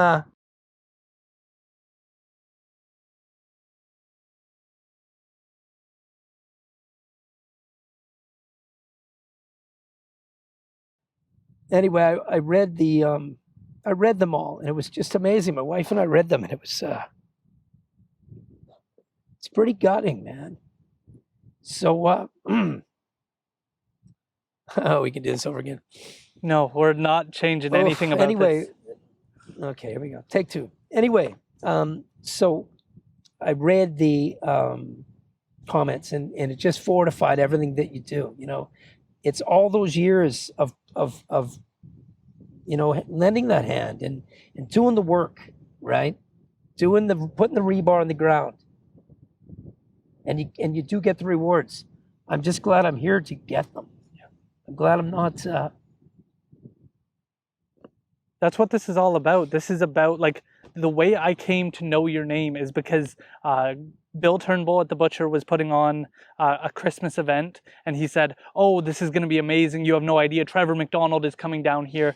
And the way people talk about you behind your back is the same positivity that you saw on those social media posts. Oh, and that's very nice. that is what I get to see and what I'm always trying to work towards. It's not just about that you have a name recognition in Chilliwack. It's that every person I've ever spoken to you and said, "Hey, do you know Trevor McDonald? Any thoughts?" It's always immensely positive. And it's always that person went out of their way. Like, if we can just talk for a few minutes about the fundraiser you were involved in that raised like over $100,000, and what that does for our community, and how you played a role in our community in such a positive way. And you just keep looking for different opportunities. You've tagged me in posts bringing awareness to local artists. And that to me spoke to, wow, this person is absolutely the right fit for this podcast, because they're constantly looking for ways to raise awareness, not about themselves, but about other people that are doing great things. And there aren't enough people doing that, and you are one of them. And that is why I'm not having every single person I meet on this podcast. It's about those special people who go out of their way, who sacrifice, and the response you got was well deserved. And well, that's very kind. Yeah. And people are again, people are very kind, man. You know, the one thing about me is everything I do, I might not do it right. I do it honestly, and I don't really have a filter a lot of times, and I say the wrong things. But I'll tell you what, my heart is one thing I know, my heart's always in the right place. And if I burn a bridge, or if I screw up, you know, of course it hurts me, right? You want to take everything back you've ever done. If I had to say sorry to everybody that I ever, you know, disappointed, I would take it to my grave, man. So you just got to move past that and just accept that I think the majority of what I've done in my life is pretty good. Yeah. And I've still got lots to do. That's the beauty. Just like you, yeah. I still know I pray I've got 25 good, solid years of working for this community in whatever capacity it ends up being. Yeah. But talking about this great Give-a-thon you're talking about from last year, I want to just speak quickly before I go to, because the Give-a-thon reminds me of Leanna Kemp from the Chilliwack Chamber of Commerce, and of so many great young female leaders that we have coming up in Chilliwack that are just amazing. This speaks to what I'm going back to about you and so many great young folks coming up. I don't think there's ever been a better time at Chilliwack for females in powerful leadership roles. I think that we're so lucky to have that. And I really wanted to mention that because this speaks to the Give-a-thon. Leanna Kemp reached out to me, and she was the only person that I can think of who really reached out to me during the pandemic. When I was reaching out to a lot of other people myself, you don't want to ask for help, but when someone asks you, it really means the world. She phoned me one afternoon and said, what can we do as the chamber? What can we do to help you? And it kind of caught me off guard. I said, nothing, we're good. What can we do to help you? Like, what do you need? And I thought, that's just, what a great gift that is. So through that, we put together this Give-a-thon, which was the idea formulated into a telethon, like the old telethons, right, of the day. And how can we make this work? And so I just formulated an idea that we would do it for 12 hours, and every hour we'd have a guest host. And so I would bring a great community leader on every hour, and they would guest host the show. I don't know if you watched any of it, but Of course. our goal was to raise $700,000. We raised 137, I think, through some really great donations. I think $130 is wonderful, so 130,000 is amazing. And we showcased everything we were supposed to do. We brought in great community leaders to back and forth banter. Well, we had great local artists do segments, musicians, and we had almost every nonprofit, as many as we could fit in the show, do segments about who they were, what they did, really encompassing that, and how you can help them through this time. Because, you know, I emceed the hospice gala, I emceed the Bowls of Hope dinners, I emceed a ton of stuff that involved raising money for these functions that with COVID, no dice, man. Yeah. We're not doing it. So this was just a great way to give at least something to these organizations. So I am so proud of the team that worked overtime. You know, Tim McAlpine and Robbie Snooks and Matt Hawkins from around Chilliwack, and Leanna Kemp and her crew at the chamber. And I mean, I could go on for a day. Michael Berger from Rotary. So many people who put that event together. I was just lucky enough to be, I'm always lucky enough to be the guy, and you know, I'm always looking to be the guy out front, right? And that's the insecure guy in me. You can't be me without a ton of really secure people in the background that don't need the spotlight. I needed it since I was 5 years old. So this is how good people like that shine too, because they see it in me and they go, dude, you go, you be the speaker. And luckily, I've got the gift of the gab, but I love to be out front. I love to be that communicator. Yeah, I do it honestly. And people see that, like you did at Party in the Park. So, you know, I'm good to be the conduit, right? I'm good to be the mouthpiece for anything good. And luckily, people take my name as a positive brand. And as long as I can use that brand to bring awareness or bring money to great causes, I'm going to do it. So that's one thing. We're planning on putting a version of that together. We're actually meeting this month to put together round 2 of that as well. So that's amazing. Now that we're on the topic, can you just go through some of your favorite local businesses? Because I think that is valuable for people to understand not only where to go, but why you go there. What drives you to places like the Town Butcher or local businesses that you really believe in, just to give an insight from a different perspective? Because I've definitely talked about my favorite places on the podcast, but getting your perspective, what do you see when you go into these businesses? Do you know, for me, I'm a big fan of the underdog, always. I'm a big fan of the people who just opened the Indian restaurant, Spice 88, within my downtown BIA border there on the corner of Williams and Yale. They're in a tough location. It's always been a tough sell, but they're a beautiful family. They have great food. I'm always a kind of pusher for that. You'll see my videos from the BIA, or the last few anyway, have been locally owned, up and coming businesses just trying to make it work, right? Woodstone Pizza, things like that. But, you know, I'm sure many people have talked about, I can say this just generically to anybody. Find out what stores locally support local. Bill, you mentioned Bill from the Town Butcher. Bill sponsors, he runs ads on my radio show. He doesn't need to, he just does. Because he does that. That's Bill. That's a guy that I would throw a million people to, not just for what he does for me, but what he does for the community. Amber Price is someone who, you know, she has the Bookman, right? And for what she does in the community, she's always kind of waving the flag. And, you know,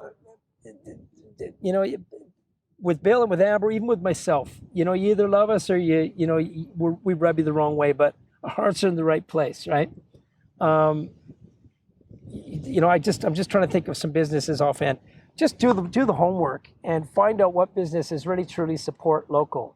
I think of Pick Eco. I've had the pleasure just recently of hanging out with the Selena from Pick Eco, which is also in the downtown core, by the way. And they're just going to kick off their farmers market this weekend. But she's a person who believes in business, but believes in the business of growing everyone around her, the community around her, as well as the businesses around her, and that will make her succeed. I think that there's a young generation of super hungry millennials out there. They're fearless. They don't want a 50-year-old's idea of how businesses run. I think of the local space in District 1881. I think of, again, I think of Peak Eco. I think of just so many young entrepreneurs who just go in. Well, my daughter Chloe is another one. She's in Kelowna right now, but she's fearless. And she doesn't want to hear your stories of failure, your stories of burning bridges. She sees the light and they attack it like literally like they're just shining stars, man. So I don't have a store in particular. I just say shop local, support local. And of course, the biggest one for me, people in Promontory on the south side of Chilliwack that have not been to downtown Chilliwack in years, maybe ever. Yeah. That is, if the one job I could do in the BIA before I leave the BIA is have regular traffic from Promontory in the south side to come and see our beautiful north side and see what there is really going on over there. I've done my job, because it's amazing over on the north side. Not that the south side doesn't have great stuff, but there's no reason for us north siders to feel like we need to escape anymore. We got such good stuff going on. Yeah. And I think that's where my pride, like the reason why this job fits me so perfectly, is I walk the streets every day with my job, and I go home and I change into my runners and my jeans, my t-shirt, my hat, and I come right back downtown and I walk around again. And I walk so proud through downtown. Yeah. And that's what I want everybody to see, that right there. Yeah. So no favorite store, just stores that support everybody else. Well, and I think the culture as well, like one thing I kind of learned after leaving the downtown and like losing that mindset of being stuck in the downtown, is that there's a lot of community in downtown that you don't get when you're so comfortable that you never have to leave your house or your space. And when you're in downtown, you see people having to help others, even if it's a homeless person helping another homeless person. But when I've had trouble in downtown, it's a lot of those people that are struggling that were there to be like, hey, I've got you, don't worry, you're safe, like everything's become okay. a family within their own. Exactly. I mean, there's a definite, look, we're human nature, there's a hierarchy in human nature, right? There's always going to be a leader of a pack, a good pack or a bad pack. There's always going to be the mama and the papa to some degree. Yep. Whether it be 4 people or 40, there's always going to be, the head of the pod, so to speak, right? And so, for me, that situation that people kind of immediately think, oh, it's downtown. It's not. It's all over Chilliwack. I lived in Sardis up until November of last year for 4 years. Yeah. It's there just as bad as it is downtown. We have the same problems over there with homeless and with crime and with the problems. We have services on this side, and we're getting more services. I think we're blessed in Chilliwack right now that we have so many services with more on the way. We have a mayor who, as a councillor, his whole docket was homelessness. He never gave it up when he was mayor. He kept it going, and it's still his passion. And the money that's been funneled from federal and municipal government into Chilliwack, people should really do some research and realize how much effort is going into it. Yeah. The naysayers will say not enough's being done, but I see it every day. I see progress. And there's that looking for that positive, right? We're far from perfect. And I am by no means an expert in this. I just see it as Trevor, guy who walks the streets and who listens to the right people talking.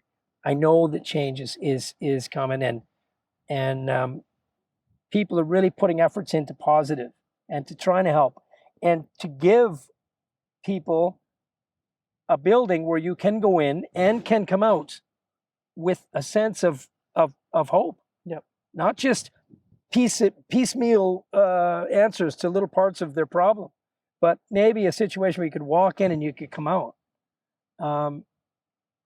We could have that here. Yeah, when you speak of Tim McAlpine, I just think of I watch a lot of Shark Tank, Shark Tank. And just to think that there's this person who said, where's the entrepreneurship in Chilliwack? Where is us creating a space for them? And then he builds a co-work space, and he's taken the time to talk to me about audio and video, because this is all just a side work. Like, I enjoy what I'm doing, but it is very hard to learn about audio and video from the outside, and YouTube videos are good, but having someone who's able to take the time to say, hey, this is some of the things I learned, or some of the basics that might be useful for you to understand, and creating a space for entrepreneurs to get started so they don't have to spend a lot of money to start their own office space or to rent and to invest that kind of money. There are opportunities to get started right away in the space. Have you interviewed him yet? Not yet. He's him and I just met up, and he was teaching me about some audio and video, and then I said, Aaron, I need to bring him on. You need to interview him. Absolutely. And I mean, I don't want to speak for him. Let me tell you about a guy. Like, here's an example. Tim has done more for the community and just done more as a human being. He's incredibly gifted, incredibly talented, really dry funny, by the way, also. But here's a guy that is so modest and so humble that a lot of people maybe don't know about Tim. Exactly. You know, but yet, so Tim is a guy who makes a guy like me look good. Tim sits back and lets me be that, you know, I liken myself to that air machine where the arms are flailing in the air. Wacky inflatable arm moving tube man. Tim is the guy who walks over and turns the propane on, right? And then just walks away and lets me flail about and do my thing. Yeah. So he's a guy that is a perfect example of a lot of who we have in Chilliwack, who are solid, good rebar on the ground. And the reason why we're so successful as a community is because they're not afraid to share their gift. It doesn't come as a cost to them to give you something they've learned. And I've learned so much. Now, we have the Algra Brothers development across the street from my office, this great new development downtown, which has been the spark plug for so much good going on downtown. They took a chance on this 3-acre parcel, 4-acre parcel, 3-acre, whatever it is. And they said, we're going to do this. And businesses fell in and they said, we're going to do this. And you know, you sit with those Algra brothers for half an hour, 45 minutes, an hour. I've been blessed to sit quite a few times with them. And they're more than happy to share anything you need, any resource from them. How did you make that successful? What's your secret for this? Here it is, man. Because they know in their heart you're never going to do it like they do it, but we're still going to give you the tools. We want you to succeed. If you succeed, we succeed. Yeah. And that goes back to that exact same thing again. That's like Tim giving you the tools, right? You're going to be way more successful at a faster rate. Exactly. Because he's giving you some shortcuts. 100%. And the idea of this is like, I want more podcasts. They're not my competition. They're support. They're bringing more people to listen to podcasts in general. I don't have any concerns about other people getting started or doing something similar or raising awareness. Those things are good because it creates the environment for all of us to do better and all of us to share these important stories. And we are very lucky to have people like Tim and people who are willing to sit more in the background and allow us to take the lead. And I think that those are the stories that are extra important to share because they're the ones that could disappear and nobody ever tells that story of what role he played in Chilliwack and all the different events that have relied on his space, the space he helped create in order to do our elections, in order us to be informed voters and to operate effectively. And you want to do good by him too. It makes you step up your game. You know, me personally, when I'm working with Tim, I want to make sure that his job is easy. I want to make sure my game is an A game because he brought a very humble A game without question. Yep. So I want to be able to step up and make sure I'm there with him. And that goes with anybody that I work with that presents that thing. One thing I do want to say also is you're never too old to search out mentors. I don't care if you're 80 years old, you know, always, if there's a mentor out there to help you in some way, or there's something you can learn, hitch on that ride, man. I don't care. I'm 53 and I still every day, if there's somebody who can offer me some really good words, I hook onto them like a you know, just a sponge. I want it. You know what I mean? I feel so blessed to be in this chair right now because I get to hear people's full stories from front to end and get an understanding of where did it go wrong, where did it go right, where did the opportunities arise for them. And because it's my education, I learn from your experience and the stories you share of, wow, okay, entertainers might have it harder than we realize, and we kind of take them for granted because we think they're just extroverted people, that it's so easy for them to turn on, when really maybe turning on takes them a week in advance. And that is is the learning experience and the humility that I can go into new opportunities and meet new people and say, hey, if there's anything I can do to make this experience easy for you or improve the experience, let me know, because I'd like to. Like, I want to make sure that when guests come on, they feel recognized, heard, that they feel comfortable. Like, I tried my best to find good outdoor chairs because I knew that this was going to be a lot to ask people sit outside in the sun or in whatever weather it is. Well, I mean, I'll tell you, as you know, besides it was a 2-mile walk to get to your interview site. But here we are in beautiful Shady Acres, British Columbia. Your research and your prep package and your professionalism in your whole presentation speaks. Anybody who is going to do this podcast in the future, and I encourage, if you're asked to do it, to definitely do it. You'll see the package is there's nothing you're missing when you come here. I mean, there was nothing, you didn't throw me any curveballs that I didn't want to discuss. And I'll be really honest with you, you sent me questions today and I think I looked at them for about 10 seconds because I don't really want to know what you're going to ask me. I think that I knew I wanted to share a few stories with you, which I didn't. Thank you for that. But, you know, for the most part, the fun part for me was the first night I started my job with the BIA March 1st this year. And my first house that I ever bought, my mom always said before she died, said, do me one favor. All I ask of you as a human being, I never said go to school. I never said be a doctor. Please buy real estate. You'll never regret it, and never let go of your real estate. Please buy that. And I never got it. I never understood. Then she passed away. And because of the real estate she bought, even as a welfare mother who had no money, she left everybody, all the existing kids in our family, about $12,000 each with the sale of her house in Nanaimo. I took that money and I put it as a down payment on my first house, which was on Victoria Avenue in downtown Chilliwack, which if you're from Chilliwack, you know, where I work at the BIA office at Five Corners, it's literally a 3-minute walk. So when I leave my office every day, I go right by the first house I bought when I was 23. So I'm 53 now. So literally I walk by 30 years. So I get to relive my story every single day when I come home from work. And I get to go, dude, what a journey, man. 30 years.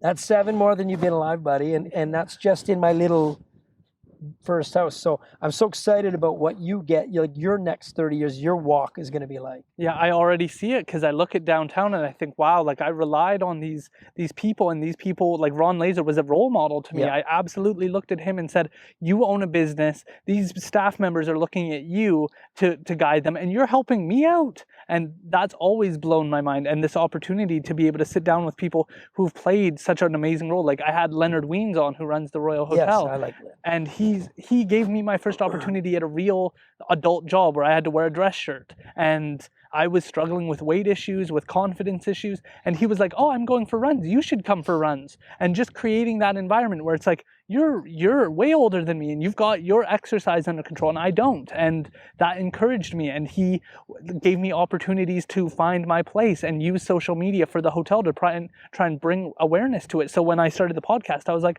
I need to bring you on because hotels are struggling right now. And I'd like to raise awareness of how amazing you run your business and how you try and take care of your staff and how well you treat them, how you choose them so you can give them a leg up, not just who's the best candidate, who's got the most potential long term. And look what you did. Yeah. So you did interview Len. Yes. So imagine how proud he was sitting in this chair, yeah, knowing that a little thing that he did was so monumental for you. Yeah. You know, I speak to that for me. Do you know, my music teacher, I go back to my music teacher from grade 5 to grade 7.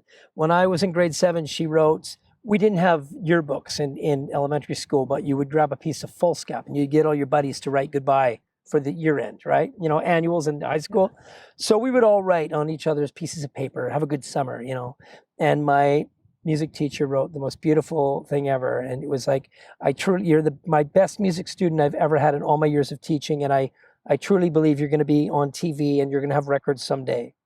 And I was just, I just thought, oh, it was everything to me. Like that just was beautiful. And I kept that.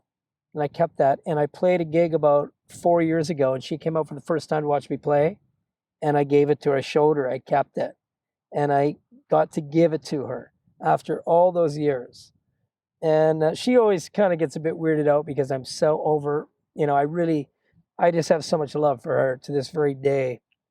And even when Central School did its 90th reunion, she was there again. And of course, I just fawned all over her. And it's hard for them to understand, though. But I think she's getting it now after the 50th time I've mauled her like a bear cub. But, teachers, teachers out there, boy, just make one difference. Just make one difference. I see my old buddy Steve Anderson is retiring, who's a teacher at Chilliwack Secondary School, whatever you call it now. Steve is just leaving after leaving a legacy of great inspiration and events. And it was so important in the Chilliwack 50-year reunion. And he's retiring now. And I just think about how many, like I'm the guy who cried watching Mr. Holland's opus, right? With Richard Dreyfuss, like all the students came back and performed his opus for him. And I just think I'm never going to be a school teacher, but I would love to leave a legacy like that where you've affected people and you've impacted people in that way. So some of the small stuff you've said, and I experience it every day. I'm blessed through social media and through my job with the public that I get that gratification and that thank you a lot. Yeah. And my wife says to me too, she said, you're so lucky that in your job, I mean, even as a performer, you get applause and you get that fortification and that adulation and whatever, Yeah. It's a pretty blessed life. It really is. So that's awesome. Can you tell me a little bit more about what it's like to be a radio host? Because that is something I've never, I don't know what that's like to experience. So I was blessed again with the guys at 89.5 The Drive. So new radio station comes into town. And it's a funny story, actually, because when you have to apply for a broadcast license. So some of the older, well-established guys in town grabbed me for another application to go sit on their panel. Well, this other crew came in and they had their time in front of the CRTC. So we both do our hearings. I'm a deer in the headlights. Had no idea of the process. Didn't know what I was doing there. It was a generous ask, but I think they expected a little more than I was going to deliver. But here's a great Fraser Valley personality. Here I am trying to do my best, and I can feel myself dying. Long story short, we lost the bid, but the other guys, 89.5 The Drive, won the bid. So a year and a half goes by.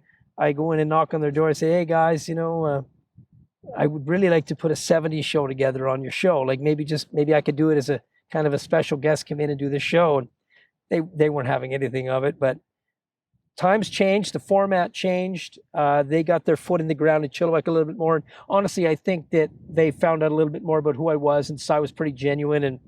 And Kevin Gemmel, who's not there anymore, he was the station manager. He's a great guy, and he finally broke. He said, I want you to come in. We've got an idea for a show, nothing but 70s. We want to give this to you. And I said, okay. And being me, I said, I'm going to go sell it. I'm going to go sell it. And okay, go sell it. It's Sundays. I mean, I don't know how many people you're going to sell it to, but go get them. Well, I ended up selling it to the point where it was, a lucrative situation for me. It was very good. Yeah. And I did that for a long time. And The Drive brought me in, gave me basic production skills, had a really good staff. Like they still have Sadie there and Glenn Slingerland. They're the remaining two from when I started. But the staff there was so supportive. It's so like, dude, we know you're not a radio guy, but we know you're going to be okay. Yeah. Gave me the tools of the trade. And it was probably brutal in the beginning. I don't even know. I would love to hear some of the first shows, but I thought I was amazing, of course. But fast forward 9 years later, and I'm still doing it. And it's an 80s show now, and it's on Saturdays. It's called Ultimate 80s on The Drive, and you can stream it, which is fun. 895thedrive.com every Saturday, 8 to 12 Pacific Standard Time. And so I didn't have to go to radio school, but I was a DJ in a nightclub for a long time. And I did have the gift of the gab, and I do have a very thorough knowledge of music. I'm a music nerd. If we did this podcast in my house, you'd see I've got a library full of 500 books, and 490 of them are music. Yeah. One of them is Outliers, and maybe a couple other that make me look intelligent that I've never read. Yeah. So anyway, yeah. So that's the quick and short of. How does that compare to being live in front of an audience? What was that transition like? Was it different? Different animal. Yeah. It's a completely different animal, and just as fun. At one point when I thought my life was about as perfect as it could get, minus the booze, I had a radio show that could promote community. I was on stage playing music and on stage emceeing events, galas, Party in the Park, Canada Day, where I could promote my radio show and promote the community. And then I was in my person playing live, just being rock and roll guy that they might have heard on the radio or might have seen emceeing these galas. So I had this great cyclical, fully working machine and all I had to do was spit out the message, you know? And so once I saw that I could make a difference with my message, then I could start saying, well, hey, Bowls of Hope needs some help. Yeah. And then Mike Shoka, who just rest in peace, Mike, who we lost again way too soon, just recently. I met Mike and he immediately had me clicked on Bowls of Hope, him and Norm DeVoe. And we met at Tim Hortons, Starbucks, I think it was Starbucks. And we met, and Mike was just contagious with his energy and his passion. And he said, I can use you to spread the word.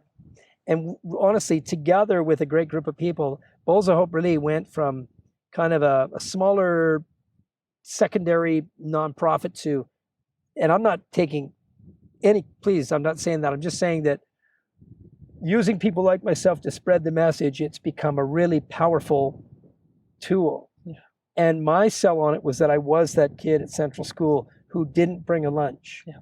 I was embarrassed to bring a lunch when my buddies had a lunch with wrapped up cookies and real milk. And, you know, I would sit and stare at their lunch and act like I wasn't hungry. Yeah. You know, so I got Bowls of Hope to the T. You would never have to go without a meal. And you could stand in line with other kids and there was no questions asked. Yeah. And you also didn't have a teacher just spotting you in a crowd and calling you out. Yeah. Trevor, you don't have any food. What's going on? You know, it was a group effort. We all get to go up as one and get that food. Yeah. And that's what I love about Bowls of Hope. There's no judgment.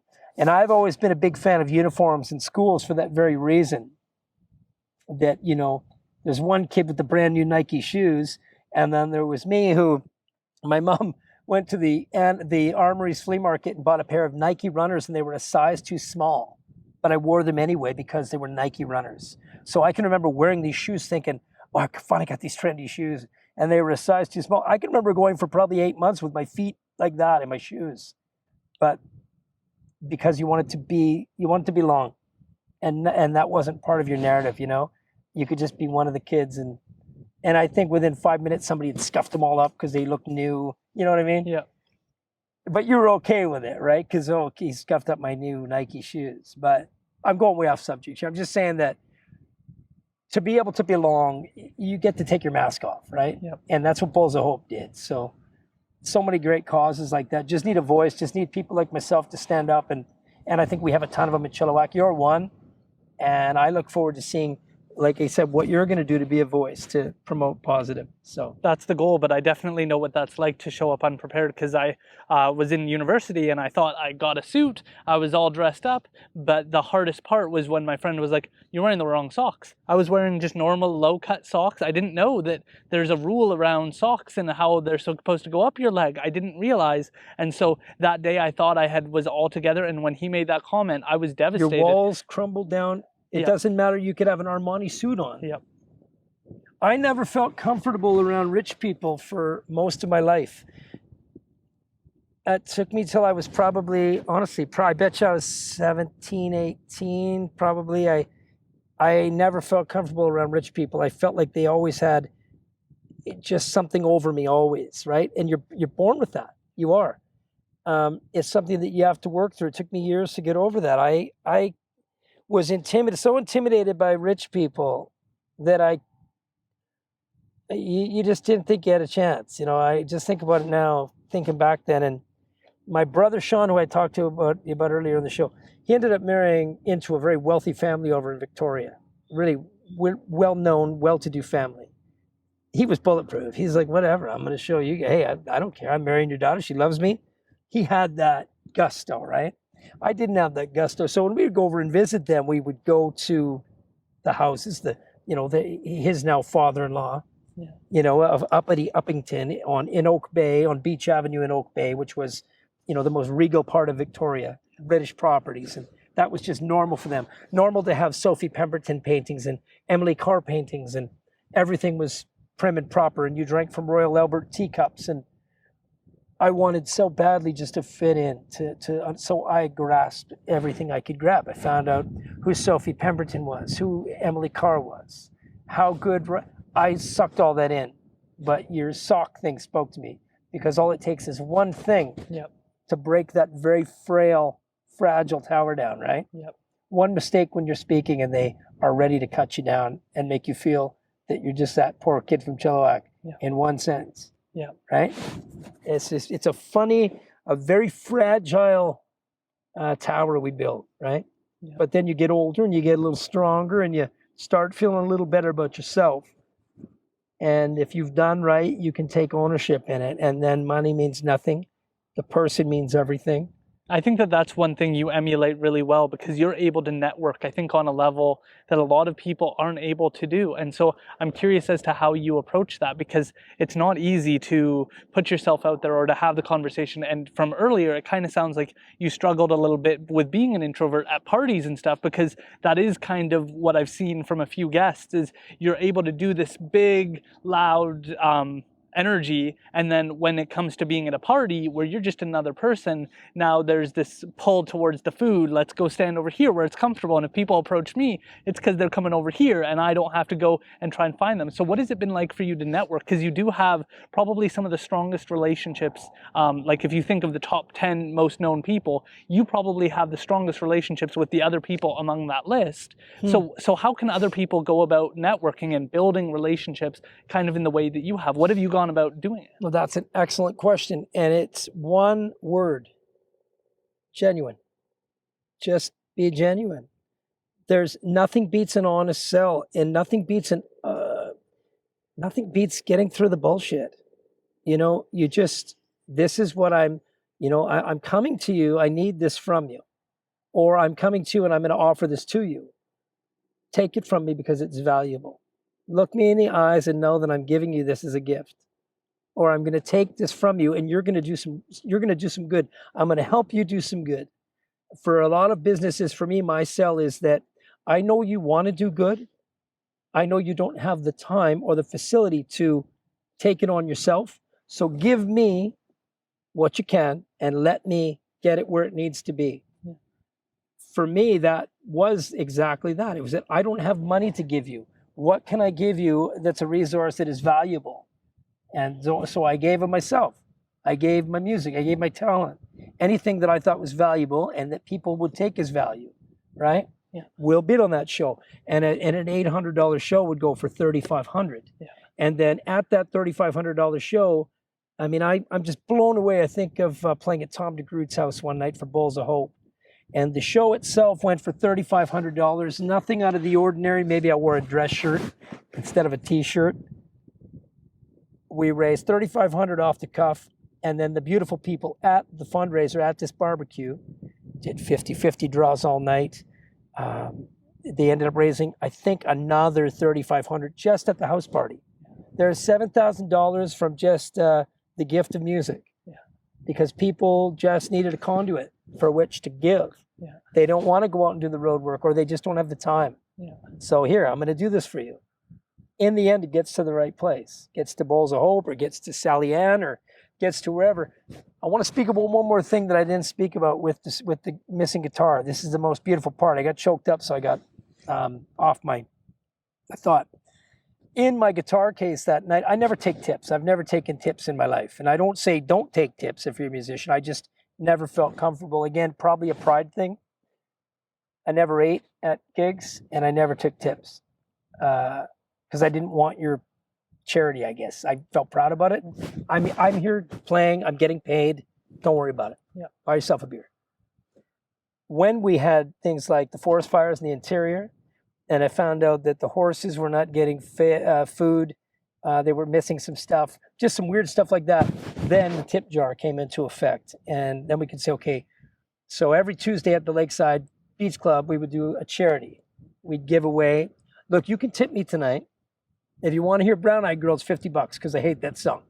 You know, we'd make fun of it. But that night we made $450 in tips, just for people, $5, $2, whatever, little kids, everybody. So that went with the guitar case. Now that never came back to me. But I'm telling you, the next day, Elliot from Van Dyke Cabinets, like, I'm thinking of people right away phoning me. Shane O'Connor. These are guys I haven't talked to in a year. Trev, how you doing? How much was in the case? Oh, dude, 400 and change, man. Real drag. Come and see me today. Come see me later today. We gave Sally Ann, I'm not quite sure the number, but I think I want to say $3,900. Wow. 29 or $3,900 in the matter of, so from minute one, guitar gets taken to handing a check to Sally Ann to go help take care of the people with the forest fires. We went from zero and the most terrible thing ever to guitar back, community amazing, charity gets paid $3,000 or $4,000, which, as you know, with a charity, cash is king, right? You could go give somebody, you can give the Sally Ann a 12-pack of soup, or a thing of noodles, or 6 cans of spaghetti sauce. But if you give them the money, they can double that. They can buy 12 cans of spaghetti sauce, 24 cans of soup. It's worth double to them. So cash is king with charities, with these nonprofits. So imagine what the $3,000 or $4,000 did. And that was from 400. That's community. What is it like to play a gig where you're doing it for the crowd and you're doing it maybe at Harrison Hot Springs or something like that versus doing it for a cause? Is there any difference in how the audience responds? Is there any difference in the energy that you felt?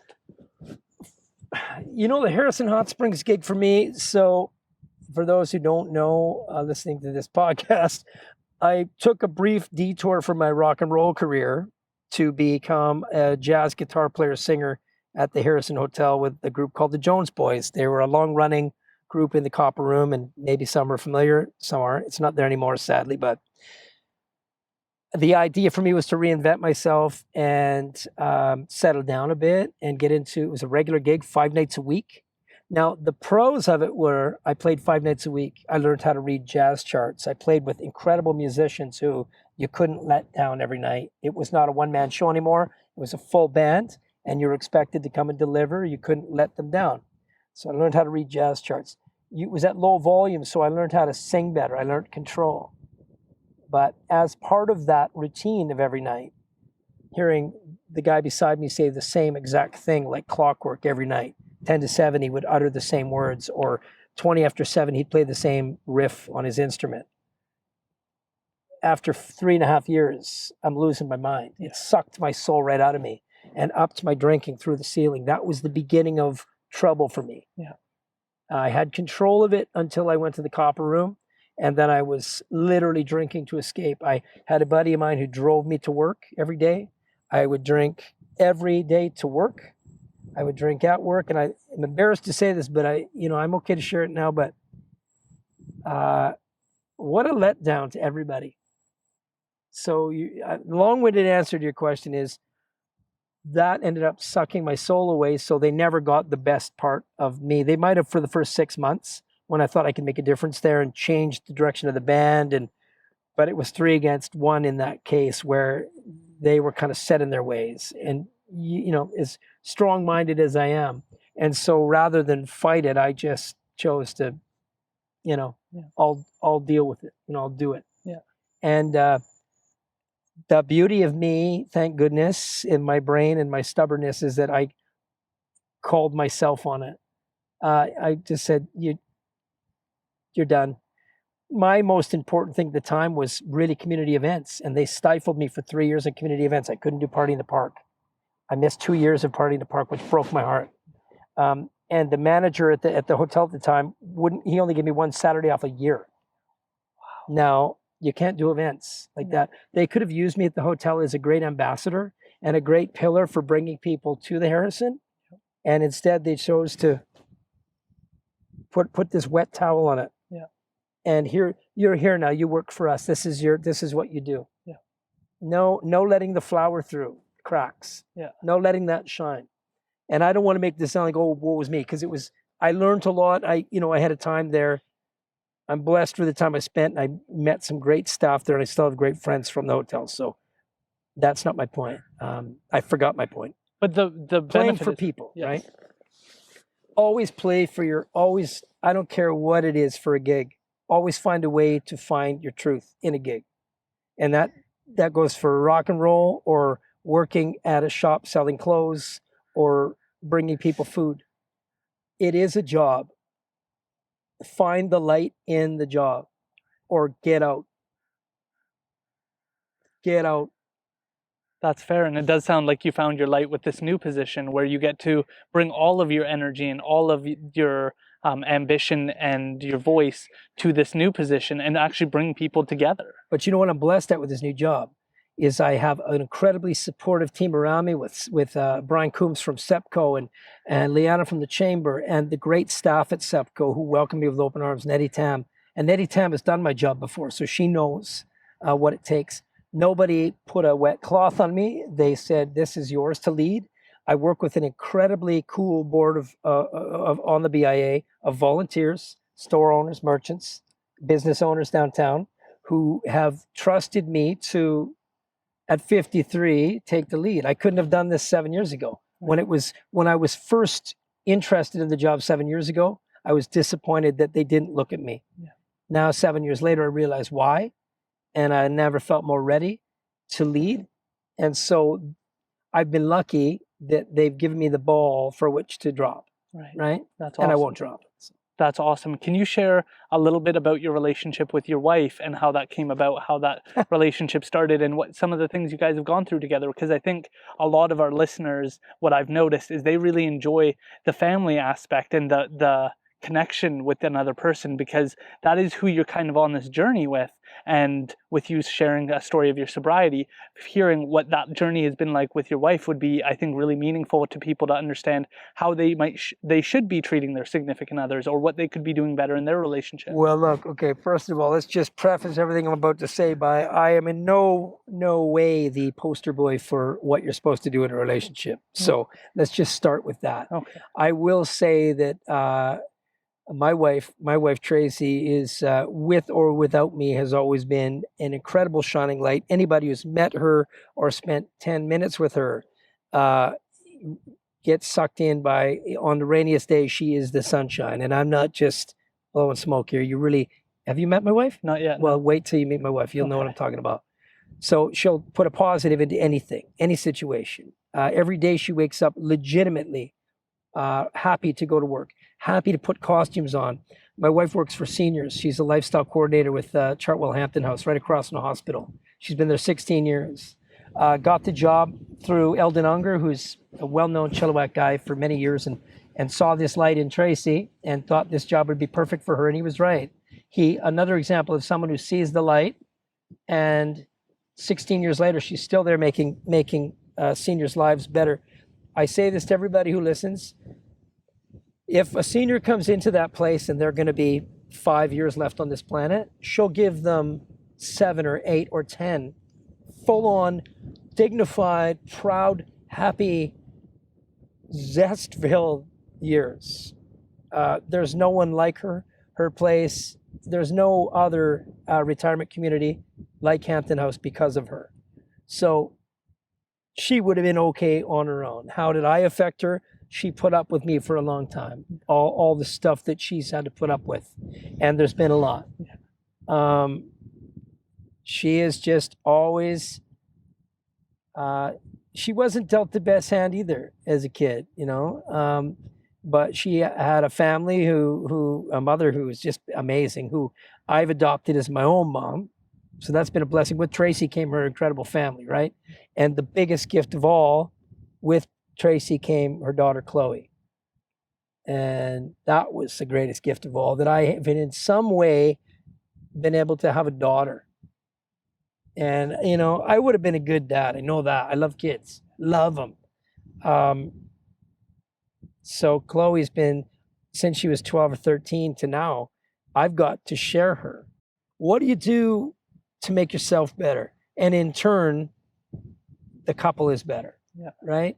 You owe it to yourself to, just like you take your car into the shop, you owe it to yourself to, at some point in your life, look in the mirror and say, dude, or dudette, how you doing? And have you let people down lately? Do you owe something to somebody that you could make better by, repairing a bit of your own stuff? That's what I wish was done more when it comes to New Year's resolutions, because that is the idea behind it. Is you're supposed to look at yourself in the mirror and say, how could I do better next year? And doing diets or whatever, I'm gonna start doing Pilates more, or whatever it takes. Yeah. I mean, if it's in a physical sense like that, if that's what it isn't great. I'm not that disciplined. I've never been that guy. Clearly, I think I've walked by a gym a few times. I understand the concept. But I have a metabolism rate of a young puppy dog. So, weight has never been a problem for me, but I don't follow a diet regime. I'm terrible with habits. I am incredibly addictive personality. There's some things in my life that I'm grateful. I can say, for example, never touched hard drugs. Even in all my life in the nightclubs, never once did cocaine. Never dabbled in it. I was fortunate, because if I would have, this would be a different podcast. Yeah. If I was even here. Yeah. So incredibly addictive personality. What about that allowed you to be that strong? Because peer pressure is real, and the environment you were in obviously facilitates that type of behavior. Same thing that got me through watching my brothers and my family. Some of them didn't do the best. They suffered through terrible life stories. Yeah. And I got to learn from their pain. I got to be better because of that. I got to watch mentors that I really looked up to when I was young. Guys that really, I was like, oh, if I could just be as cool as you. And then I would say, man, that guy just fell apart. That guy's dead. That guy's dead. That guy's dead. That guy was going to be a pro baseball player. What happened to him? All these guys that I watched and really looked up to. Okay. You could join that brigade, or you can go, no way, man.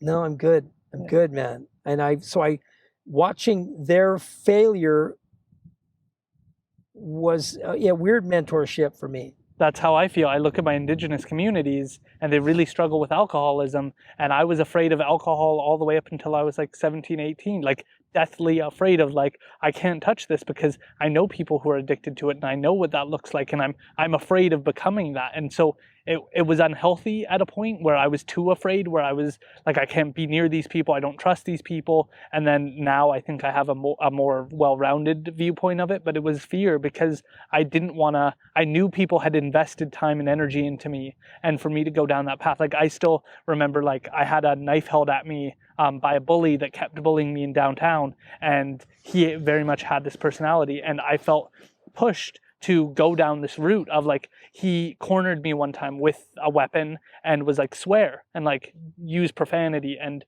do that. And I fought it for as long as I could, but then I ended up folding and being like, hey, if you'll go away, I'll swear. And then he left because of that. But that proved to him that he could influence me. And so that gave me a lot of fear towards what am I capable of doing when put under pressure. 9. How old was your bully? 15. So now, as your 23-year-old guy, and as you become 53, I hope, I pray, you'll see that bully again, and you'll get his whole life story. You probably already got it because you're a wise guy, but you see why he was who he was at 15, Yep. and why he needed to do that to you, Yep. and what probably 100 times over happened to him right in his own house, Yep. or his brother did it, or someone just a bit above him did that to him. And it's that cyclical chain of, I have bullies in my life that I know by name that I talk to now. They're buddies of mine. Yeah. But I know, if I ever called them on it, I would never, because I'm good with it, Yeah. and I would never want to inflict that on them. But, you never forget, right? You never forget those times. And you talked about it, and your whole body language changed when you were talking to me about it. Yeah. You'll be 50 and you'll still have the same body language because it was that traumatic. Yep.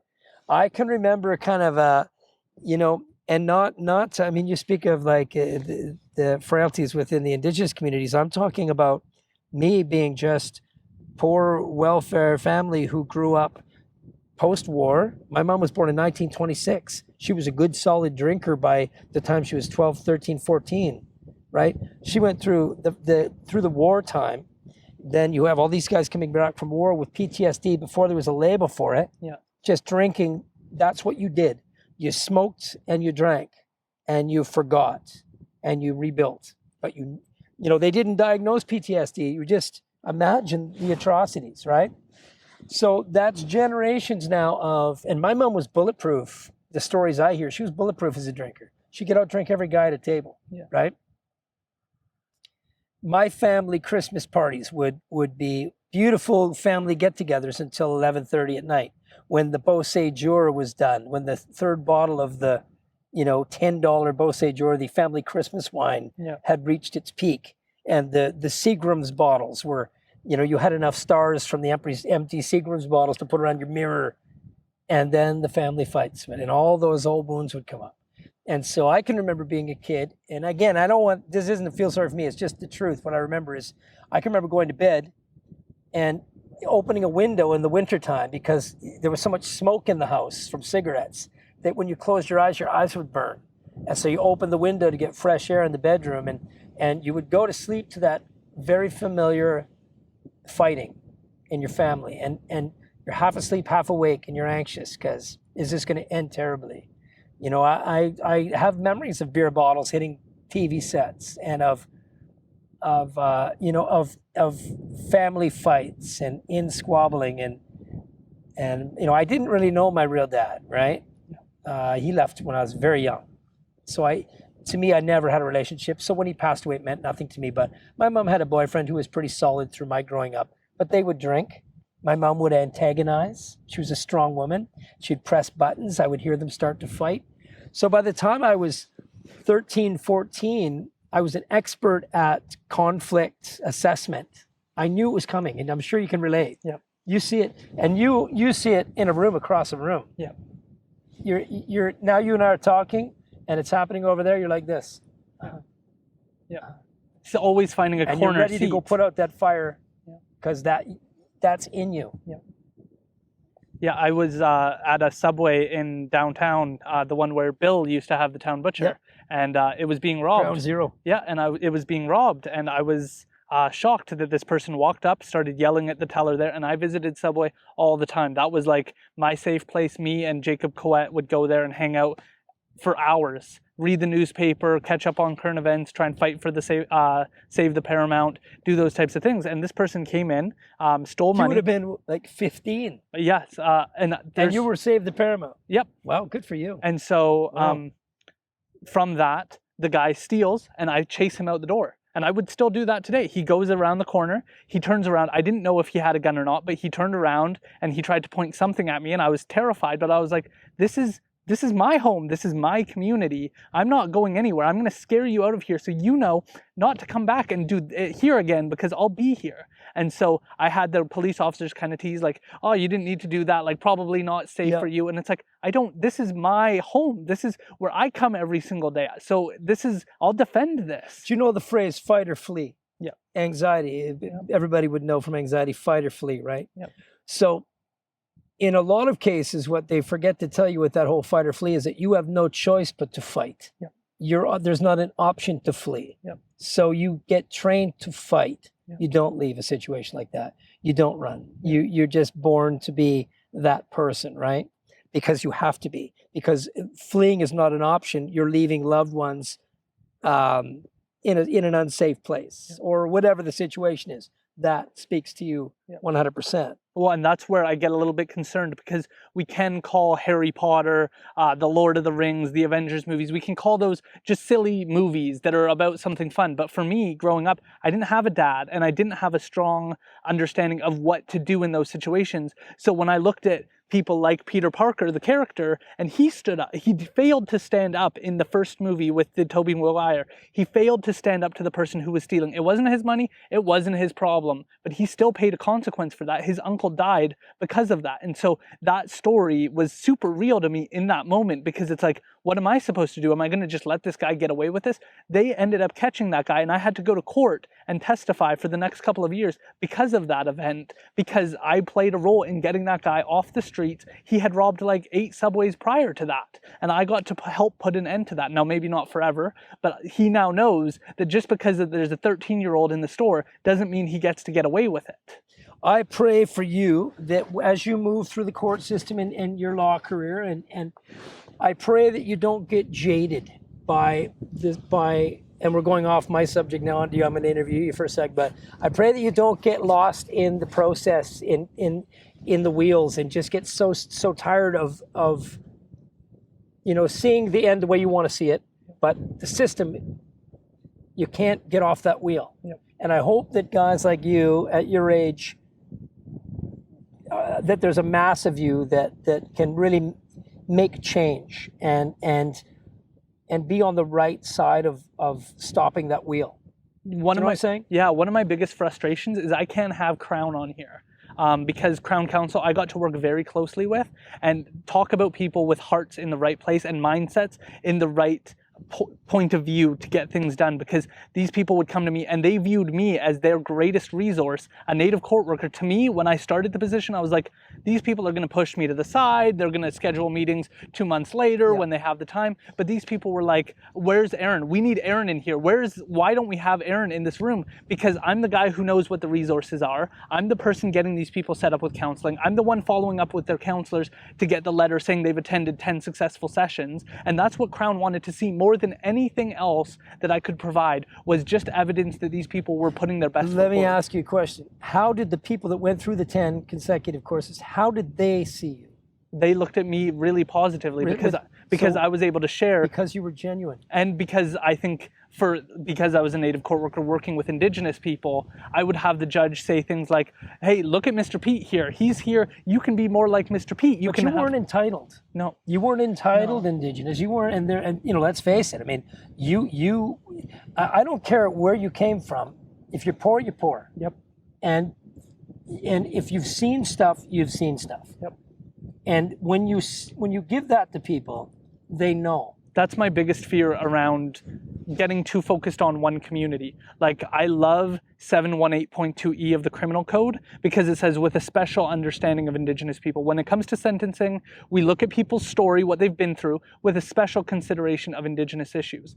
With my issue with Gladue, it was a case that was decided that basically said we have to look at Indigenous issues and what they've been through, is it narrows the scope. And now we have these things called Gladue reports. They're only for Indigenous people. And my fear with that is that anybody in the bottom 10% needs a leg up. They need resources. They need to be heard. They need to share their story. They need counseling. It doesn't matter their ethnicity. Yes, I agree Indian residential schools are horrible. 60 Scoop are horrible, but so was living through World War II. So was a lot of horrible genocides that have occurred around the world. And like the Black community is a good example of a community that can't get Gladue reports, despite the fact that they clearly have struggled. And same with my friend Jake, who is of white skin but has Indigenous background. You can't say that based on skin color we know what to do. And that's where I get hesitant on focusing too much on just one ethnicity, is because I think it's important, like you said, anybody who's in poverty needs help, needs resources, needs understanding. But I respect you said that, and then I push you right back and say your community needs you more than ever. Absolutely. But honestly, Aaron, I mean, you should just be very proud of who you are. Like, you should be really proud right now of being well spoken, of being respectful.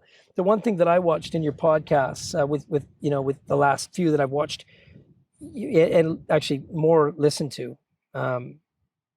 You're very respectful of the process. You're very respectful of the people that you talk to. You have put in the time to respect the time they've put in.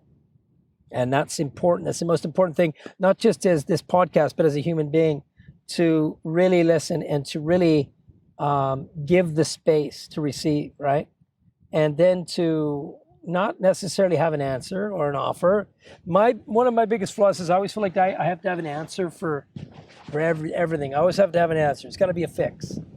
And you don't have to have the answer. You just have to have the ear sometimes, right? And I with this latest situation, I feel so frustrated with what's going on in Kamloops because I don't have an answer. It's not my right to even have an answer or even this is not my place to mourn, but yet I still mourn, and I still feel. I mean, I've always had a great respect for an Indigenous community. There's not an event that I would put on without having Ernie or Eddie or somebody there to bless the ceremony. Always, Party at the Parks always started out with a dance and a welcome drum. Canada Day, always. I've been blessed to have great Indigenous friends of mine who have always had honestly, like a way better sense of family than I've ever seen anywhere. Yeah. Family is everything. Yeah. And I was blessed to go to Rose Kelly's funeral ceremony in Fort Langley there. And what a beautiful, moving. I said to my friend Dave, do you know David Kelly? Do you know Dave Kelly? From the Cultus Lake Kellys. I said, Dave, I'll tell you what, when I pass away, will you please make sure that, you somehow get me this ceremony. Make this happen for me. Yeah. You can't, but please try and make it happen. It was literally the most beautiful farewell and tribute to a human being I've ever seen. So we're so blessed to be able to, if you want to experience it, it's right here. Yeah. We're so blessed, man. We're blessed to be sitting here right now. And boy, I tell you, I got to say, I was a little bit when I had to walk 3 miles to get to your interview site. Now I get why you did it. It's magical, man. Well, and I feel like the other thing that a lot of people can learn from Indigenous culture is looking to their elders. Because as I said earlier, I think that that's something that's kind of missing from our society.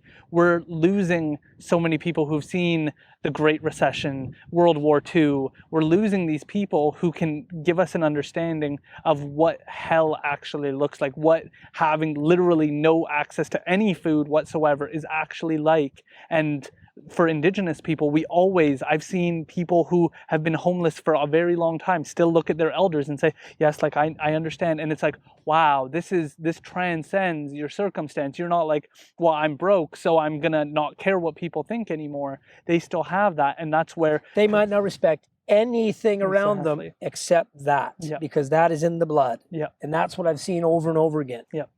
And that's what I truly love. And we should be so lucky looking from the outside to have something even remotely close to that. Yeah. Because that's something you can never take away, is that blood bond. When you see what happened in Ontario with the care homes and how people were treated and how it was handled, and it's like, this is not how we should be treating people who fought and died for our country in a lot of circumstances. Well, this goes back to, again, when I woke up Remembrance Day and slept through the ceremony, there was nothing that anybody ever could have said to me. My disappointment in the great realm of disappointment for me was that. And a lot of people say, oh, dude, what are you talking about? But it was so, Yeah, where does that come from for you? Where did that start from, where you had that respect? Because I really struggled during the first, 12 years of my life to understand. People would be like, they died for our country. And it's like, yeah, well, this is our country now, so what's the problem? And I had a disrespect growing up with Remembrance Day and understanding why. So where did that come from for you? I just think, to me, it's really a really great chance to honor some really courageous people. These were kids, man. These were kids. I mean, we could do a whole podcast just on military service, but I want to talk about service above self. Yeah. These are people, and most not by choice, were drafted, literally fighting for your life. I think of World War I. I'm a history nerd, a total history nerd. So, I go back a ways. I'm an avid lover of a documentary, and I'm an avid lover of anything history. I'm a warplane freak and geek, and I can talk about wars till the end of time. But the sacrifices made for me, it is the very least that I can do to show up on that one day that in the very furthest way I can pay a small respect.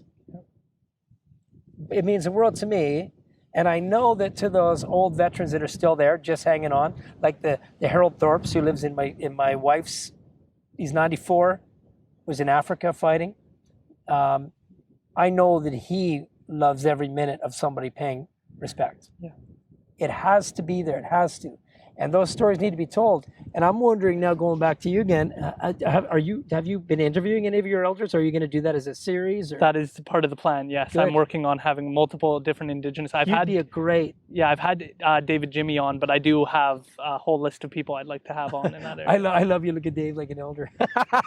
he's an amazing man, which also again speaks to the future, by the way, with Dave Jimmy and Chief Derek Epp. And yes, those are two that I've had the pleasure to spend some time with. And boy, again, what a good time to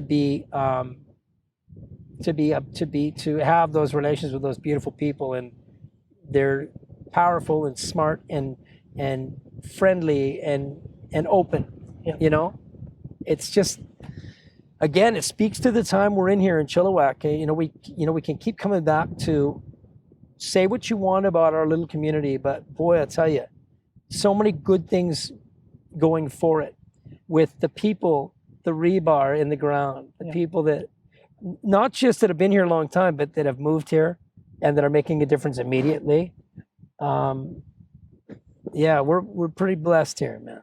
Yeah, I can't disagree with you. I feel very lucky to be able to have people like yourself on to share your story, and I do view it as a responsibility that I try and make sure that I ask the right questions and approach it in the right way, because this is your time and this is your story, and there may not be an autobiography written about you one day. So this is my opportunity to share the story in the best way that I can think to do it. Yeah, there's no Jimmy Pattison in my future. There's no Jimmy book. I won't be a billionaire. Okay, well, let's answer that question though. What was it like to meet a billionaire? To meet a billionaire. Who, Jimmy Pattison? Yeah. Oh, well, let me tell you what. Funny about that, Jim Pattison is a guy that I have looked up to since I was a kid. I was a nerd about these business guys that have done so well. And a lot of people say what you want to say about Jim Pattison, but you can't knock Jim Pattison for his business acumen. And so when I found out that there was a chance, and big thanks again to Kevin Gemmell from The Drive, because Jimmy bought our radio station. So in comes Jim Pattison. Now the fun story was the night before, when all the bigwigs were flying in from all over and they were doing their meetings, Jimmy drove out here in his truck. I think he's 92. I'm going to blow his age. I'm thinking 92. There he is in his pickup truck driving from Vancouver to Chilliwack. Checks himself into the hotel. He's eating dinner in the hotel. And I knew the front desk girl at the time. She said it was so funny because all these suits come out of the elevator and they're leaving to go to a restaurant. And she says, I think your boss is in the dining room. And they're like, oh, what? No, that can't be right. No, who? Jim? Yeah, he's in the dining room. So they go in there and he's half an hour ahead of them, ready to talk business. He had driven out in his truck. Like, that's a killer story for me to set it up. So when I heard that story, I wasn't intimidated meeting him the next day.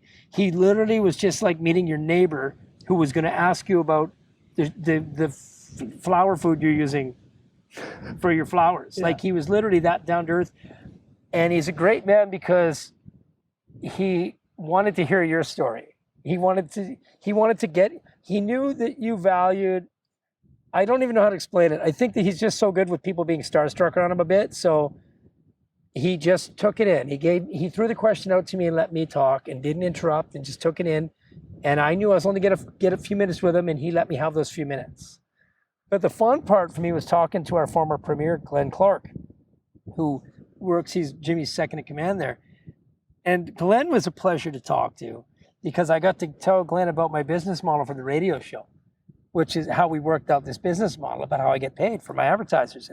And he was just so interested and so over the moon, like genuinely interested. And he's like, can we go talk about this? Can we? And then someone pulled him away, of course. So that was my great opportunity to talk with Glenn Clark, and I got pulled away from Glenn. But yeah, so meeting Jimmy Pattison was a really great pleasure. But I've had the pleasure of meeting so many really cool people. And in the end, they're just people, right? Yep. I've been starstruck by people, but Jimmy was just a pleasure and didn't make it feel, you would never know in a million years. And frankly, I didn't care anyway. Yeah. If I was 17 meeting him, I would have lost it. I probably would have canceled meeting him. Yeah. Because it would have been so intimidating. That's how I felt. I don't know if you know Alex Marks. Yes, I love Alex. Yeah, he's another person. You would never know that he owns this hotel, that he's owned part of the block and worked hard, and he just dresses like a workshop person. Like, well, he is a workshop person. Yeah. And for those who don't know Alex, he's such a community pillar. And again, another guy who lets guys like me shine. And he goes in the background and does these amazing. I could name 10 people right now, but I won't because they would be mad at me for saying their names. Yeah. Alex would probably be mad at you for saying his name. You know, but these are the guys that just keep Chilliwack going. They donate without, they donate with anonymity. They keep our city with the programs and stuff. The money just ends up getting there somehow, right? I could tell you a great story. I'm not going to mention a name, but I will say that every Christmas, their family doesn't do presents. They do donations to Bowls of Hope every Christmas for as long as I can remember hearing the story. I'd never say their name because I don't want to do that, but I will say that's just one example of the beautiful people in Chilliwack. And again, I go back to it again. I'm never going to leave here. I shouldn't say never, but I could have left a long time ago. And I just knew a lot of my friends said, why didn't you go? You could have gone away. A lot of my friends left and came back. They had their babies here. They've done what they've done. I knew that if I stayed here and I knew that if I kept building connections, that it would pay off in the end with a good life here. And it's been pretty awesome. I feel the same way. When I was going to Catholic school, one of the people there, Sandra, they ended up giving me and my mom $200 just as a check, just as a, hey, we kind of know things aren't probably great in the financial department, so here's $200. And my mom split that with me, and I was 10, 11, but she was like, when people give me something, it's not mine, it's ours. So I'm sorry, is your mom still alive? Yes. Okay, I would like to meet your mom. Yeah, I feel like I might know her. Linda Pete, if you... I'm sure that I bet she's downtown all the time, so... Just from what you've said, I feel like I feel like I should know her. Yeah. How old would she be? She's just turned 45 or 46. Okay, so she's like, she would be like just a younger girl to me. Yep. Which is, I bet you I know her though. Yeah. And what a good kid she's made, man. I just hope, I know she's proud of you, but she should be really proud of you, buddy. I mean, she is. You would be a great flag to wave if I was your mom. I'd be pretty proud of you, buddy. She is, yes, definitely. Yeah. I'm very happy to be able to give back to her, because now seeing it through this lens of like, wow, you didn't have that much to start with and you managed to get me here. And the fact that we attended Family Place and relied on that a lot, but she was there taking parenting courses when I saw other kids' parents drinking all night long and ignoring their kids and saying, here's $5 for lunch, bye. Where my mom, she would show up at my school, she did the cupcake sales, she did the donations, she attended every field trip I went on growing up. She gave everything that she could to try and make sure Sounds that I was like you've been blessed. I have been. You haven't been blessed financially, but you've been blessed in so many other ways that you were far from a poor kid. Yep. And I say that about, everything that we've talked about today, I have to say firmly, my life was not terrible growing up. My mother loved me as best as she could love me. Yeah. Yes, she didn't come to my Christmas concerts, but she taught me the value of real estate. She was book smart, not life smart. She didn't travel to Amsterdam, but she read about it so that when she went into a conversation with somebody, they felt like she had been there. Yeah. She was very book smart. She read almost a book a night. Yeah. Like there was really wonderful, powerful things about my mom. In the end, I was too young, and I was suffering incredible anxiety. I went through to the point of almost suicide when I was just coming out of the nightclubs when I was about 24. I had anxiety to the point where I was really considering suicide. Like, have you had panic attacks? No. So when they're at their worst, you're literally, your life, you wake up in the morning and it's okay for about 10 seconds. And then this tunnel vision goes like this, literally with every passing minute. And you and I would be talking and I could hear a conversation 80 feet away. I couldn't concentrate. The voices, and it was all due to lack of diet, lack of exercise, lack of sleep. I was running a nightclub. I was behind a desk most days, and I was drinking a lot. as a young guy. So these anxiety attacks. So I would go to my mother, I would drive to Nanaimo to get away from the nightclub, and I'd go to my mom, and this was in her final days. She was so full of anxiety herself that the little bit of energy that I had left that got me there, and I just needed a refuel, she would take it. Instead of giving something, she would be this black energy that would take that last nodule. And I would plan to go visit her for a week, and I would stay for a night, and then I'd make up some excuse. I had to drive. And every mile I would drive away, and it sounds terrible to say this now when I think about it, but it's the truth. Every mile I would drive away from Nanaimo towards Victoria, I felt like I could breathe a little bit more. I could get a breath, because I just didn't have, now as I'm older, I'm older now, and once I got over my own anxiety and learned to understand it, I wish I could have taken my mom and saved her, and it was too late. She was gone by then. Yeah. You know, so she did the best she could, but she had demons, right? Yeah. And we didn't get diagnosed back then. Nobody got diagnosed with anxiety, and I thought I was going crazy. I thought I was literally losing my mind. And it was a girl that I dated from out of town who said, you're just getting panic attacks, man. Have you never, and I'm like, what? I'm just a guy from Chilliwack who never traveled. Yeah. There was no infomercials on anxiety. Yeah. I thought I was losing my mind. Yeah. This girl came from out of town. She said, buddy, come jogging with me. Eat a sandwich. You know what I mean? Yeah. Be legitimately tired, not, and she saved my life. Yeah. She literally saved my life because I was done. Yeah. Yeah, I definitely had a turning around point. My grandmother, so my mom was brought to Cocolita Hospital, which was an Indigenous hospital only for Indigenous people. Yeah. And so the nurse working there was actually my grandmother, Dorothy Kennett. And so she was taking care of my mom. She saw that she needed a lot of care. She had problems with her eardrums. She was malnourished. There was a lot of health issues. And so she ended up... This is your mom's mom? Not by blood. Okay. And so Dorothy Kennett is not my biological grandmother. She's just this role model. You adopted her? She adopted my mother. Okay. And then brought my mom home, raised her all the way up. And so that's why my mom has a different footing. And then seeing what she did, and she recently just this year passed away, and not being able to say goodbye to her properly because of COVID, but also just looking at the dent. I wouldn't be here. I 100% wouldn't be here if she didn't take in my mother. And so seeing this intergenerational effect of a cure to the intergenerational trauma, and feeling that and feeling whole, as much as I don't have a dad, I don't know who he is. I've had the opportunity for the community to be like my father, for her role to act as that father figure, because I've always been supported. And that's what Chilliwack's been to me, is having all these people support me, not just one person, one male saying, this is what you do, this is what you don't do, but a community surrounding my mom and saying, you're on the right path, you're trying your best. So we're just gonna do these small things, these small acts to help you do better. And feeling that every single day, and getting to see Ron Laser and being like, wow, this is the role you played. And as you said, when I said it to him, when I tried to explain, this is the role you played, it's hard for them to, I just do that for lots of people. Deflect. When people say stuff like that to me, when they're really generous, I'm a deflector, as most people are. Yeah. You don't do it to hear it. And you don't know what to do with it when you receive it. You don't know what the right answer is. I don't. No. Yeah.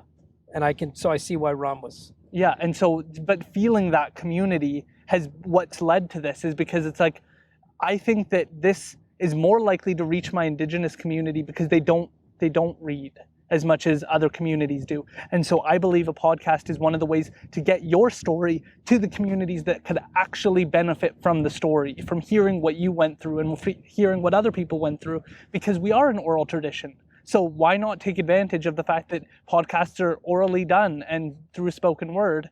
That makes it more accessible.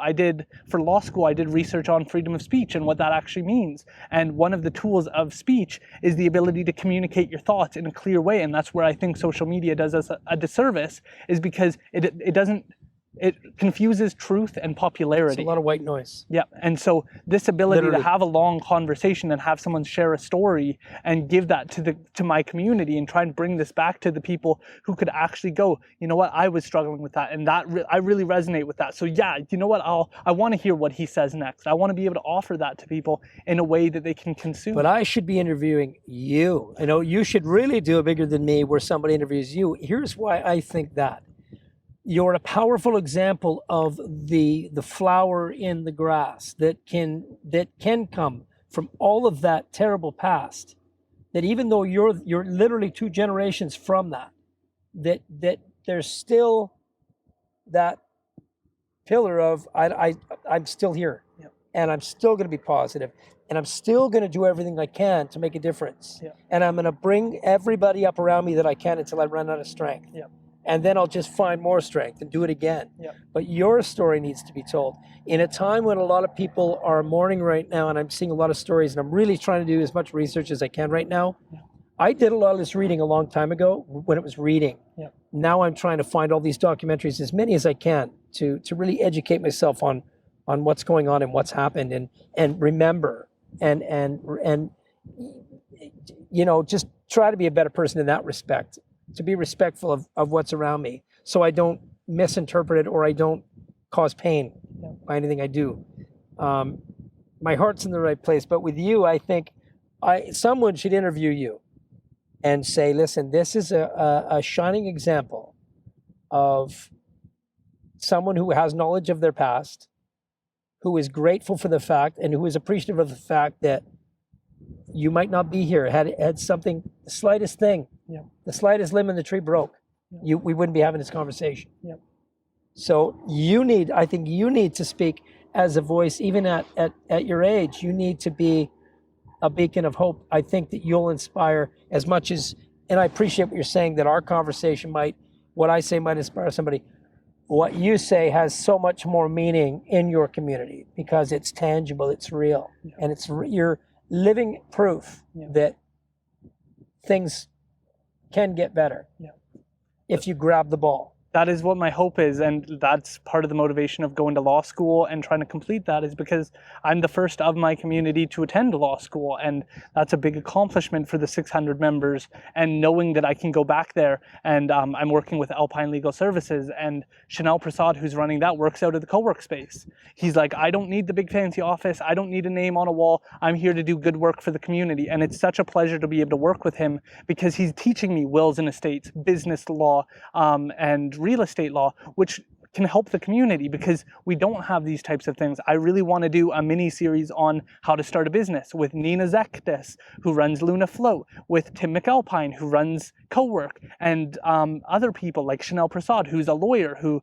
also is an accountant. Like, he has this background and this ability to offer knowledge, and that's where I really think I can bring value, is by bringing together a story and then bringing it to the Indigenous community and like, hey, this is 5 episodes with great people with amazing stories. Some of them are Indigenous, and you can learn how to start a business, and you don't have to go talk to anyone, because that's my main frustration with the reserve system, is that they go and live on their property by themselves, and they don't get access to the knowledge of lawyers, judges, accountants, business owners. They don't get that, and so they can't get themselves to an economically comfortable position if they're rural, if they're out in the middle of nowhere, where I see what Dave Jimmy's doing with his community, and I see what Derek Epps doing with his community, and I love it. But I need to find a way to get that out to Chihuahua on Low Heat Highway, out in the middle of nowhere, where there isn't going to be businesses, where they'll have to do something in Hope, or something in Chilliwack, or something in Agassiz, and being able to bring them that knowledge. So is that and forgive my ignorance, but are they not reaching out in that respect? Are they not? Like, are those services not available? I think of Rocio, who I've had the pleasure of meeting through my job with the BIA, Rocio with Stoller Community Futures, and like, she's an amazing lady. Just in the short time that I've got to know her, like, the resources are there. It seems like, like, I read the newsletters. Like, there's lots of resources if you want to take them. Like I go back to what your mom. You said that all those resources were there. Your mom chose to take them and use them. Right. You can't, the old, you can lead a horse to water, right? Yep. So your mom was one of those wanted to use those resources. Yeah, but it's hard when you're on reserve. A lot of Indigenous people don't have licenses, so they drive while prohibited. And I can say that without coming across the wrong way, because Right. I helped them through the court process. I saw tons of driving while prohibited, driving without a license. And so that's commonplace. So they're not driving down to Stolo or contacting them with their idea. It's usually something like, if you have an idea that's kind of out there, you're usually like, like, who do I talk to? And if all your friends don't know what to do, you're not going to have the confidence to call and take the risk. And that's why I hope that through these small dialogues, people can consider, hey, you know what, maybe I can, maybe I should. And being able to, like, I would love to partner with a credit union one day and bring financial literacy to rural communities and be the spokesperson for those ideas, to explain what is an investment, what is an investment in real estate, what is an investment in the stock market, what is a TFSA, just the basics, not how do you take full advantage of it, but just teaching them the basics so that they can get themselves out. Because my big fear right now is, from my understanding of my taxation course, when you spend a lot of money, which our government has done at unprecedented rates, you cause hyperinflation. Hyperinflation doesn't harm people who know how to invest. It harms people who are on fixed incomes. Who are people on fixed incomes? People in Indigenous communities, people in poverty, people like myself who started from this position. And so these people aren't aware of what's going on and what the consequences of all this spending is for them and for their ability to survive in the next 25 years. And so I'd like to teach financial literacy to prepare them for what I hope never happens. I hope we don't go through hyperinflation. Well, you say financial literacy. I would love every kid to have financial. 100%. Look, again, coming from a welfare family, you didn't learn how to budget. Yep. You waited for the check at the end of the month. You went to Mr. Mike's if you were lucky, or if your mom was lucky enough to hit a bingo win, a bonanza at bingo. It was like, oh, there's an extra cash that we didn't expect. My mom became the expert of borrow till the next check comes, and then you pay back that, and it was a constant borrow. Yep. The one thing she did smart was buy real estate. And so real estate kept going up. So she always, if she sold, she had that money. But I would have loved a course in school that would have taught me how to balance a checkbook. I didn't need algebra. I didn't need the sciences. To be able to nail somebody at a certain age and say, okay, this guy clearly is not going to UBC to be an engineer. What can we give him? Give him a set of life tools. Yeah. If I would have known what a proper credit card was when I graduated high school, I would have never gone to buy my get my Woolworths card at 28% and jack that up at 18 years old. Yeah. At Woolworths, you know what I mean? Yeah. Oh, it seems to be free money. Oops, interest rate. Oops, credit rating, right? Yep. All that stuff you need to know. So that's just, again, not just speaking to the Indigenous community, but to everyone. That financial knowledge is gold. Yep. And it should be for everyone. But that's one of the issues too, is if you're on reserve, your land isn't worth anything because you can't really sell it. And so you're in a circumstance where they don't get to play the real estate game. They only get houses if the government funds them to build houses, and then the rents are super low, so it's hard to maintain, which is why Indigenous communities get a bad rap for having poorly maintained housing. You can't leave here, right? We need you here. Yeah, I'm here to stay. So I'm going to just keep you in a little box, little community box. Yeah. I've already got your future mapped out for you. You're going to do a little bit of time. You're going to probably become the president of the chamber. Probably do a little bit of time. I'd like to maybe see a city council run for you. Maybe 2 terms city council, really make some moves, and then mayor. Yeah. And then maybe like a nice MLA position, Victoria, where you can keep a good eye on us here. And so I got you mapped out. You'll be fine. I don't think I have a career in politics. I'm too brutally honest about the things I see, and it's hard to. I'm hoping by the time you're ready to make that move, that it's accepted to be just honest and open, and real. Yeah. I think it's getting there now. We've got some great politicians here in town. I agree with you. Some really good people in positions here that are as real as I've seen in many years. I had the opportunity to interview Jason Lum. I had the opportunity to interview Sue Knott, and I'm hoping to have Bud Mercer on because I think he sets a really good example with his police background. These are just real people that are in positions to make a difference because they have already been in positions to make a difference their whole life. Yep. Exactly. So I'm very excited to do that. But yeah, I don't know about politics, but I certainly want to be a voice and inform people on, just from what I see, I'm always up to hearing how I'm mistaken, and that's partly why, like, If you're on a text message chain with me, I send articles all day long because I want people to disagree and say that news article is biased because of this, or this is wrong because of that, because I don't know. And then when I get informed, oh, this isn't a reliable source, it helps me understand the information better. And I never want to be a person who has the right answer. I just want to share what I've come to understand so far and receive information that might improve how we move forward, because I think there are ways to do better and help communities succeed. It's just about figuring out a way to partner with the right people to make the changes happen. Well, we're going to find hopefully more nuggets like you. And the trick is always, you know, when you don't let the Wayne Gretzkys leave Edmonton and go to Los Angeles. Yeah. You keep the Aarons around Chilliwack as long as you can. Yeah. And what I like the most, I think, is that there was a time when somebody like you could not wait to get away from here to, it would have been way too small town for you.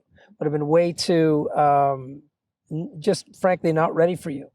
And I think that our community is you're right. You're just at that ripe age where you're just the perfect age at the perfect time to bloom and really make a difference here. Yeah. Well, I'm very excited because I'll be having, I don't know if you know Brightside Eggs. Yes. I'm going to try and bring on their whole family, because a family of farmers is a story. There's something to that. And we all rely on the produce. We all rely on the corn. We all love the corn. And so those are, again, role models who I don't think get that. We all say like, oh, good fresh food. But do we ever get to hear from the farmer who worked his whole life and then passed that on to his child, and then they passed it on to, it's a 4-generation farm. And so to be able to share that side of things, and to be able to do the whole community, because I think that everybody has a story to share. And I think that that's something we overlook when we get egotistical in our own minds of like, I'm going to leave this small town, is that you don't realize that people work hard every day just to make sure you're fed. And when you go to the store and it's only 90 cents for an apple, we just take that for granted. But somebody spent a long time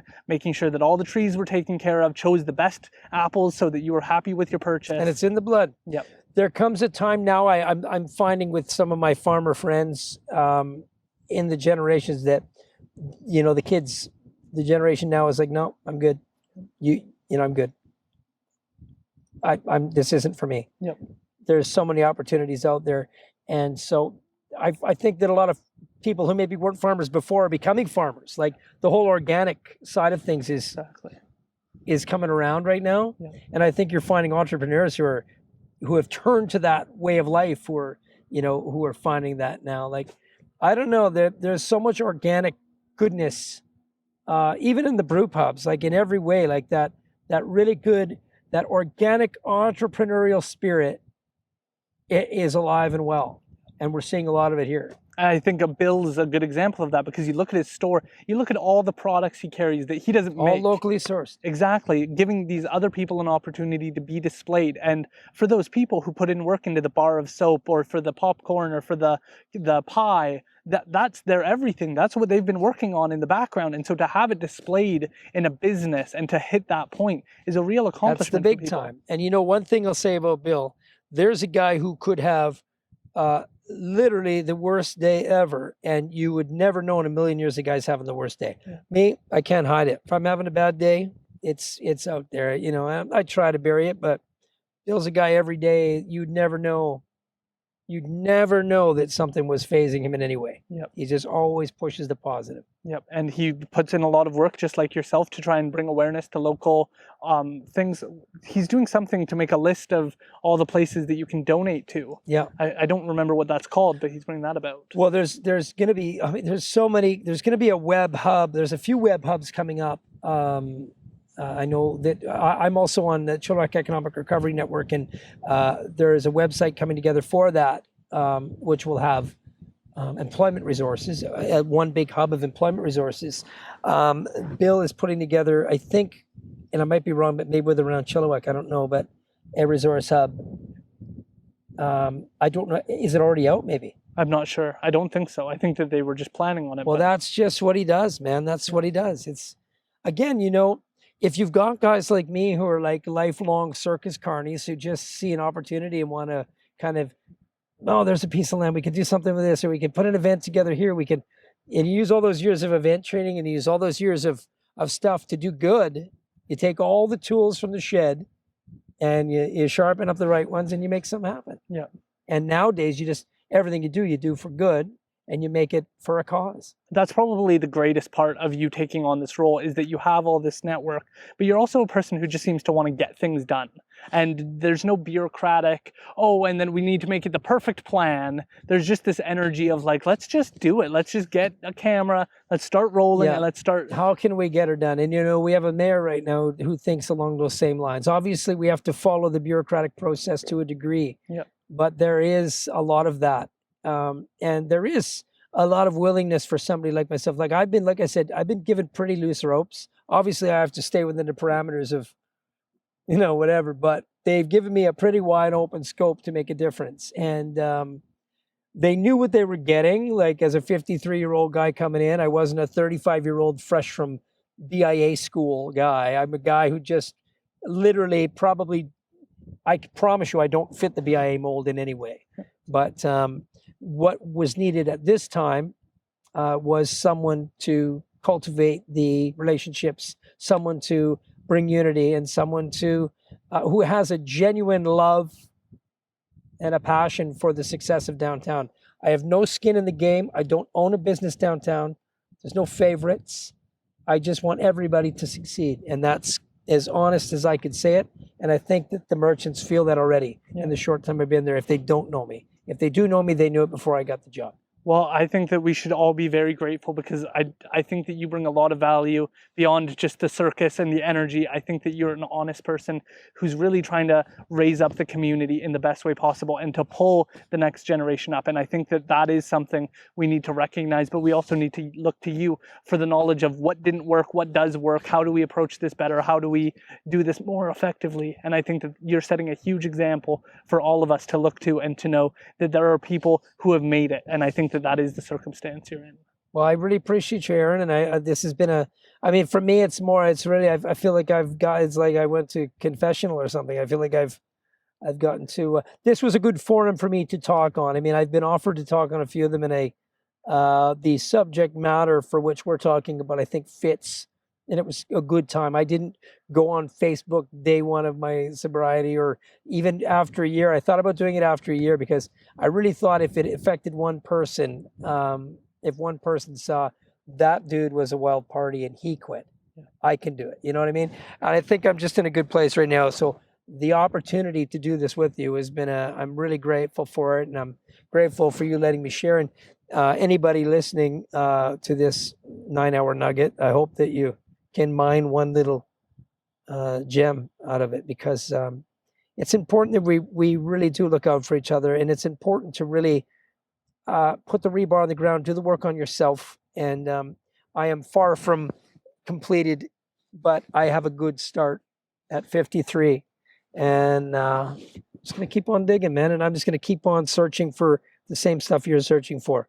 Keep digging out people who can help me get there. So, well, I think that I'm honored sincerely that you were willing to share that. When you mentioned that to me, it almost brought me to tears, because that is what I'm trying to deliver to people, is this idea that you can do different and you can admit your faults, and that is all part of the process. And that's the frustration I have sometimes, is that I've had a few people say like, oh, I don't want to get emotional. Oh, I don't want to do that on your pod. Like, that would be embarrassing. And it's like, that's why I'm doing this. If you don't want to do that, I don't really want to have those people on, because I share a lot of things that I wouldn't share just in the Save On Foods, but I do it because I hope that the people listening can get something out of it. And so far, I've had a lot of people reach out and say amazingly positive things, that this is working for them and this helps them do better in their own lives. And they re-listen and keep trying to get that mentality instilled in their mind. And so I'm grateful that you saw that you understood what I'm trying to do with this, because that really makes me feel understood as the host, as someone. Well, that makes me happy. I mean, I appreciate being here. I think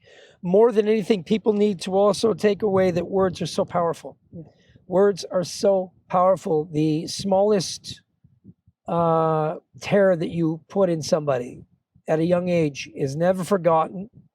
And the smallest bit of encouragement you give somebody, whether it be taking a picture with them with a guitar or teaching them a chord, and they come back to you 30 years later and go, dude, a long time ago, you don't remember this, but you took a picture with me with your guitar, or you showed me this chord and I was having trouble with this chord and you showed me this, and now I'm in a band. And, they come back to you. All of it comes back to you. It's a life pension. Be careful with your words. The words that you say to the negative, people take it all the way to the grave. They might be able to forgive, but they take it right to the grave. I've been fortunate in my sobriety as well, and I don't want this to be a big, sobriety thing, but I've been fortunate that people have been courageous enough to come up to me and say, you said this one time, and boy, it really hurt. That's 5 years ago, and I don't even remember saying it. I would have said it as some smart ass, off the cuff, trying to be funny, maybe in front of some people. Who knows what damage was done? But words are very powerful, and you're doing the right thing by using this podcast to bring power to words, to positive words. Well, but I think I'm in the same boat as you. If you looked at who I was grades 7, 8, 9, 10, 11, 12, I'm sure there's lots of people who have a viewpoint of me, of who I was, of how I behaved, of how I said things, of how because I was trying to cover up a lot of problems in my life. And so to those people, I'm always willing to apologize. I was in the wrong during that period, but that willingness to own it and move forward is what I think sets the example, because we can't live in the past forever, and we can't pretend that we're still those people when I really think that I'm a different person than I was when I was that age. How many podcasts have you done now, including mine? 22. So you've had 22 therapy sessions for yourself. Exactly. If you really think about it, you get to purge, you get to share, and you get some counseling, you get some advice, you get to release. It's 22 podcasts of bettering yourself. Yep. And I've had the opportunity to have people say, I didn't even realize that what I did last week had to do with what I did 10 years ago. And I didn't even I've never had the opportunity to talk for 3 hours and put all my pieces together and understand my own story. And that's been something that I've been so grateful for. But it's 3 hours of uninterrupted conversation. There's no, oh, hold on, let me just check my phone. Oh, hold on, I've got to just send off this email, and then keep going, keep telling me I'm listening. And so that's one of the things I think is a real tool that I hope more people will take advantage of, even if it's by themselves, is to be able to just go through the process, talk, and keep going. Because I know growing up, a lot of people, their parents aren't listening. They're not paying attention. They don't have an ear of someone. And so this creates the environment for people to really be able to talk and share and really get out their thoughts in a clear, articulated manner, where they can maybe learn something from what they said a long time ago or put pieces together.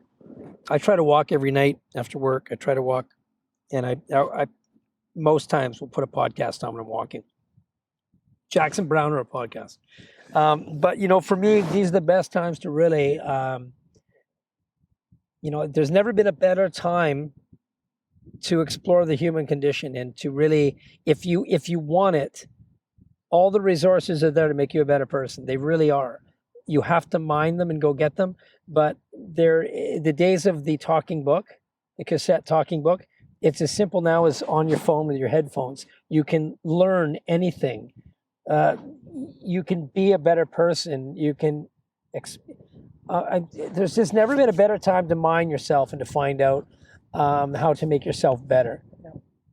This sounds like a Tony Robbins tape, but really, man, like all the tools are there. All the tools for you to give yourself a fighting chance, regardless of your situation, are all available now more than ever. So you're running out of excuses. Not excuses, but you're running out of walls, and you're gaining way more opportunity to be a better human being now. I completely agree. I go on walks every night, and I listen to Jocko Willink, who's a Navy SEAL. I listen to Brett Weinstein, who's an evolutionary biologist.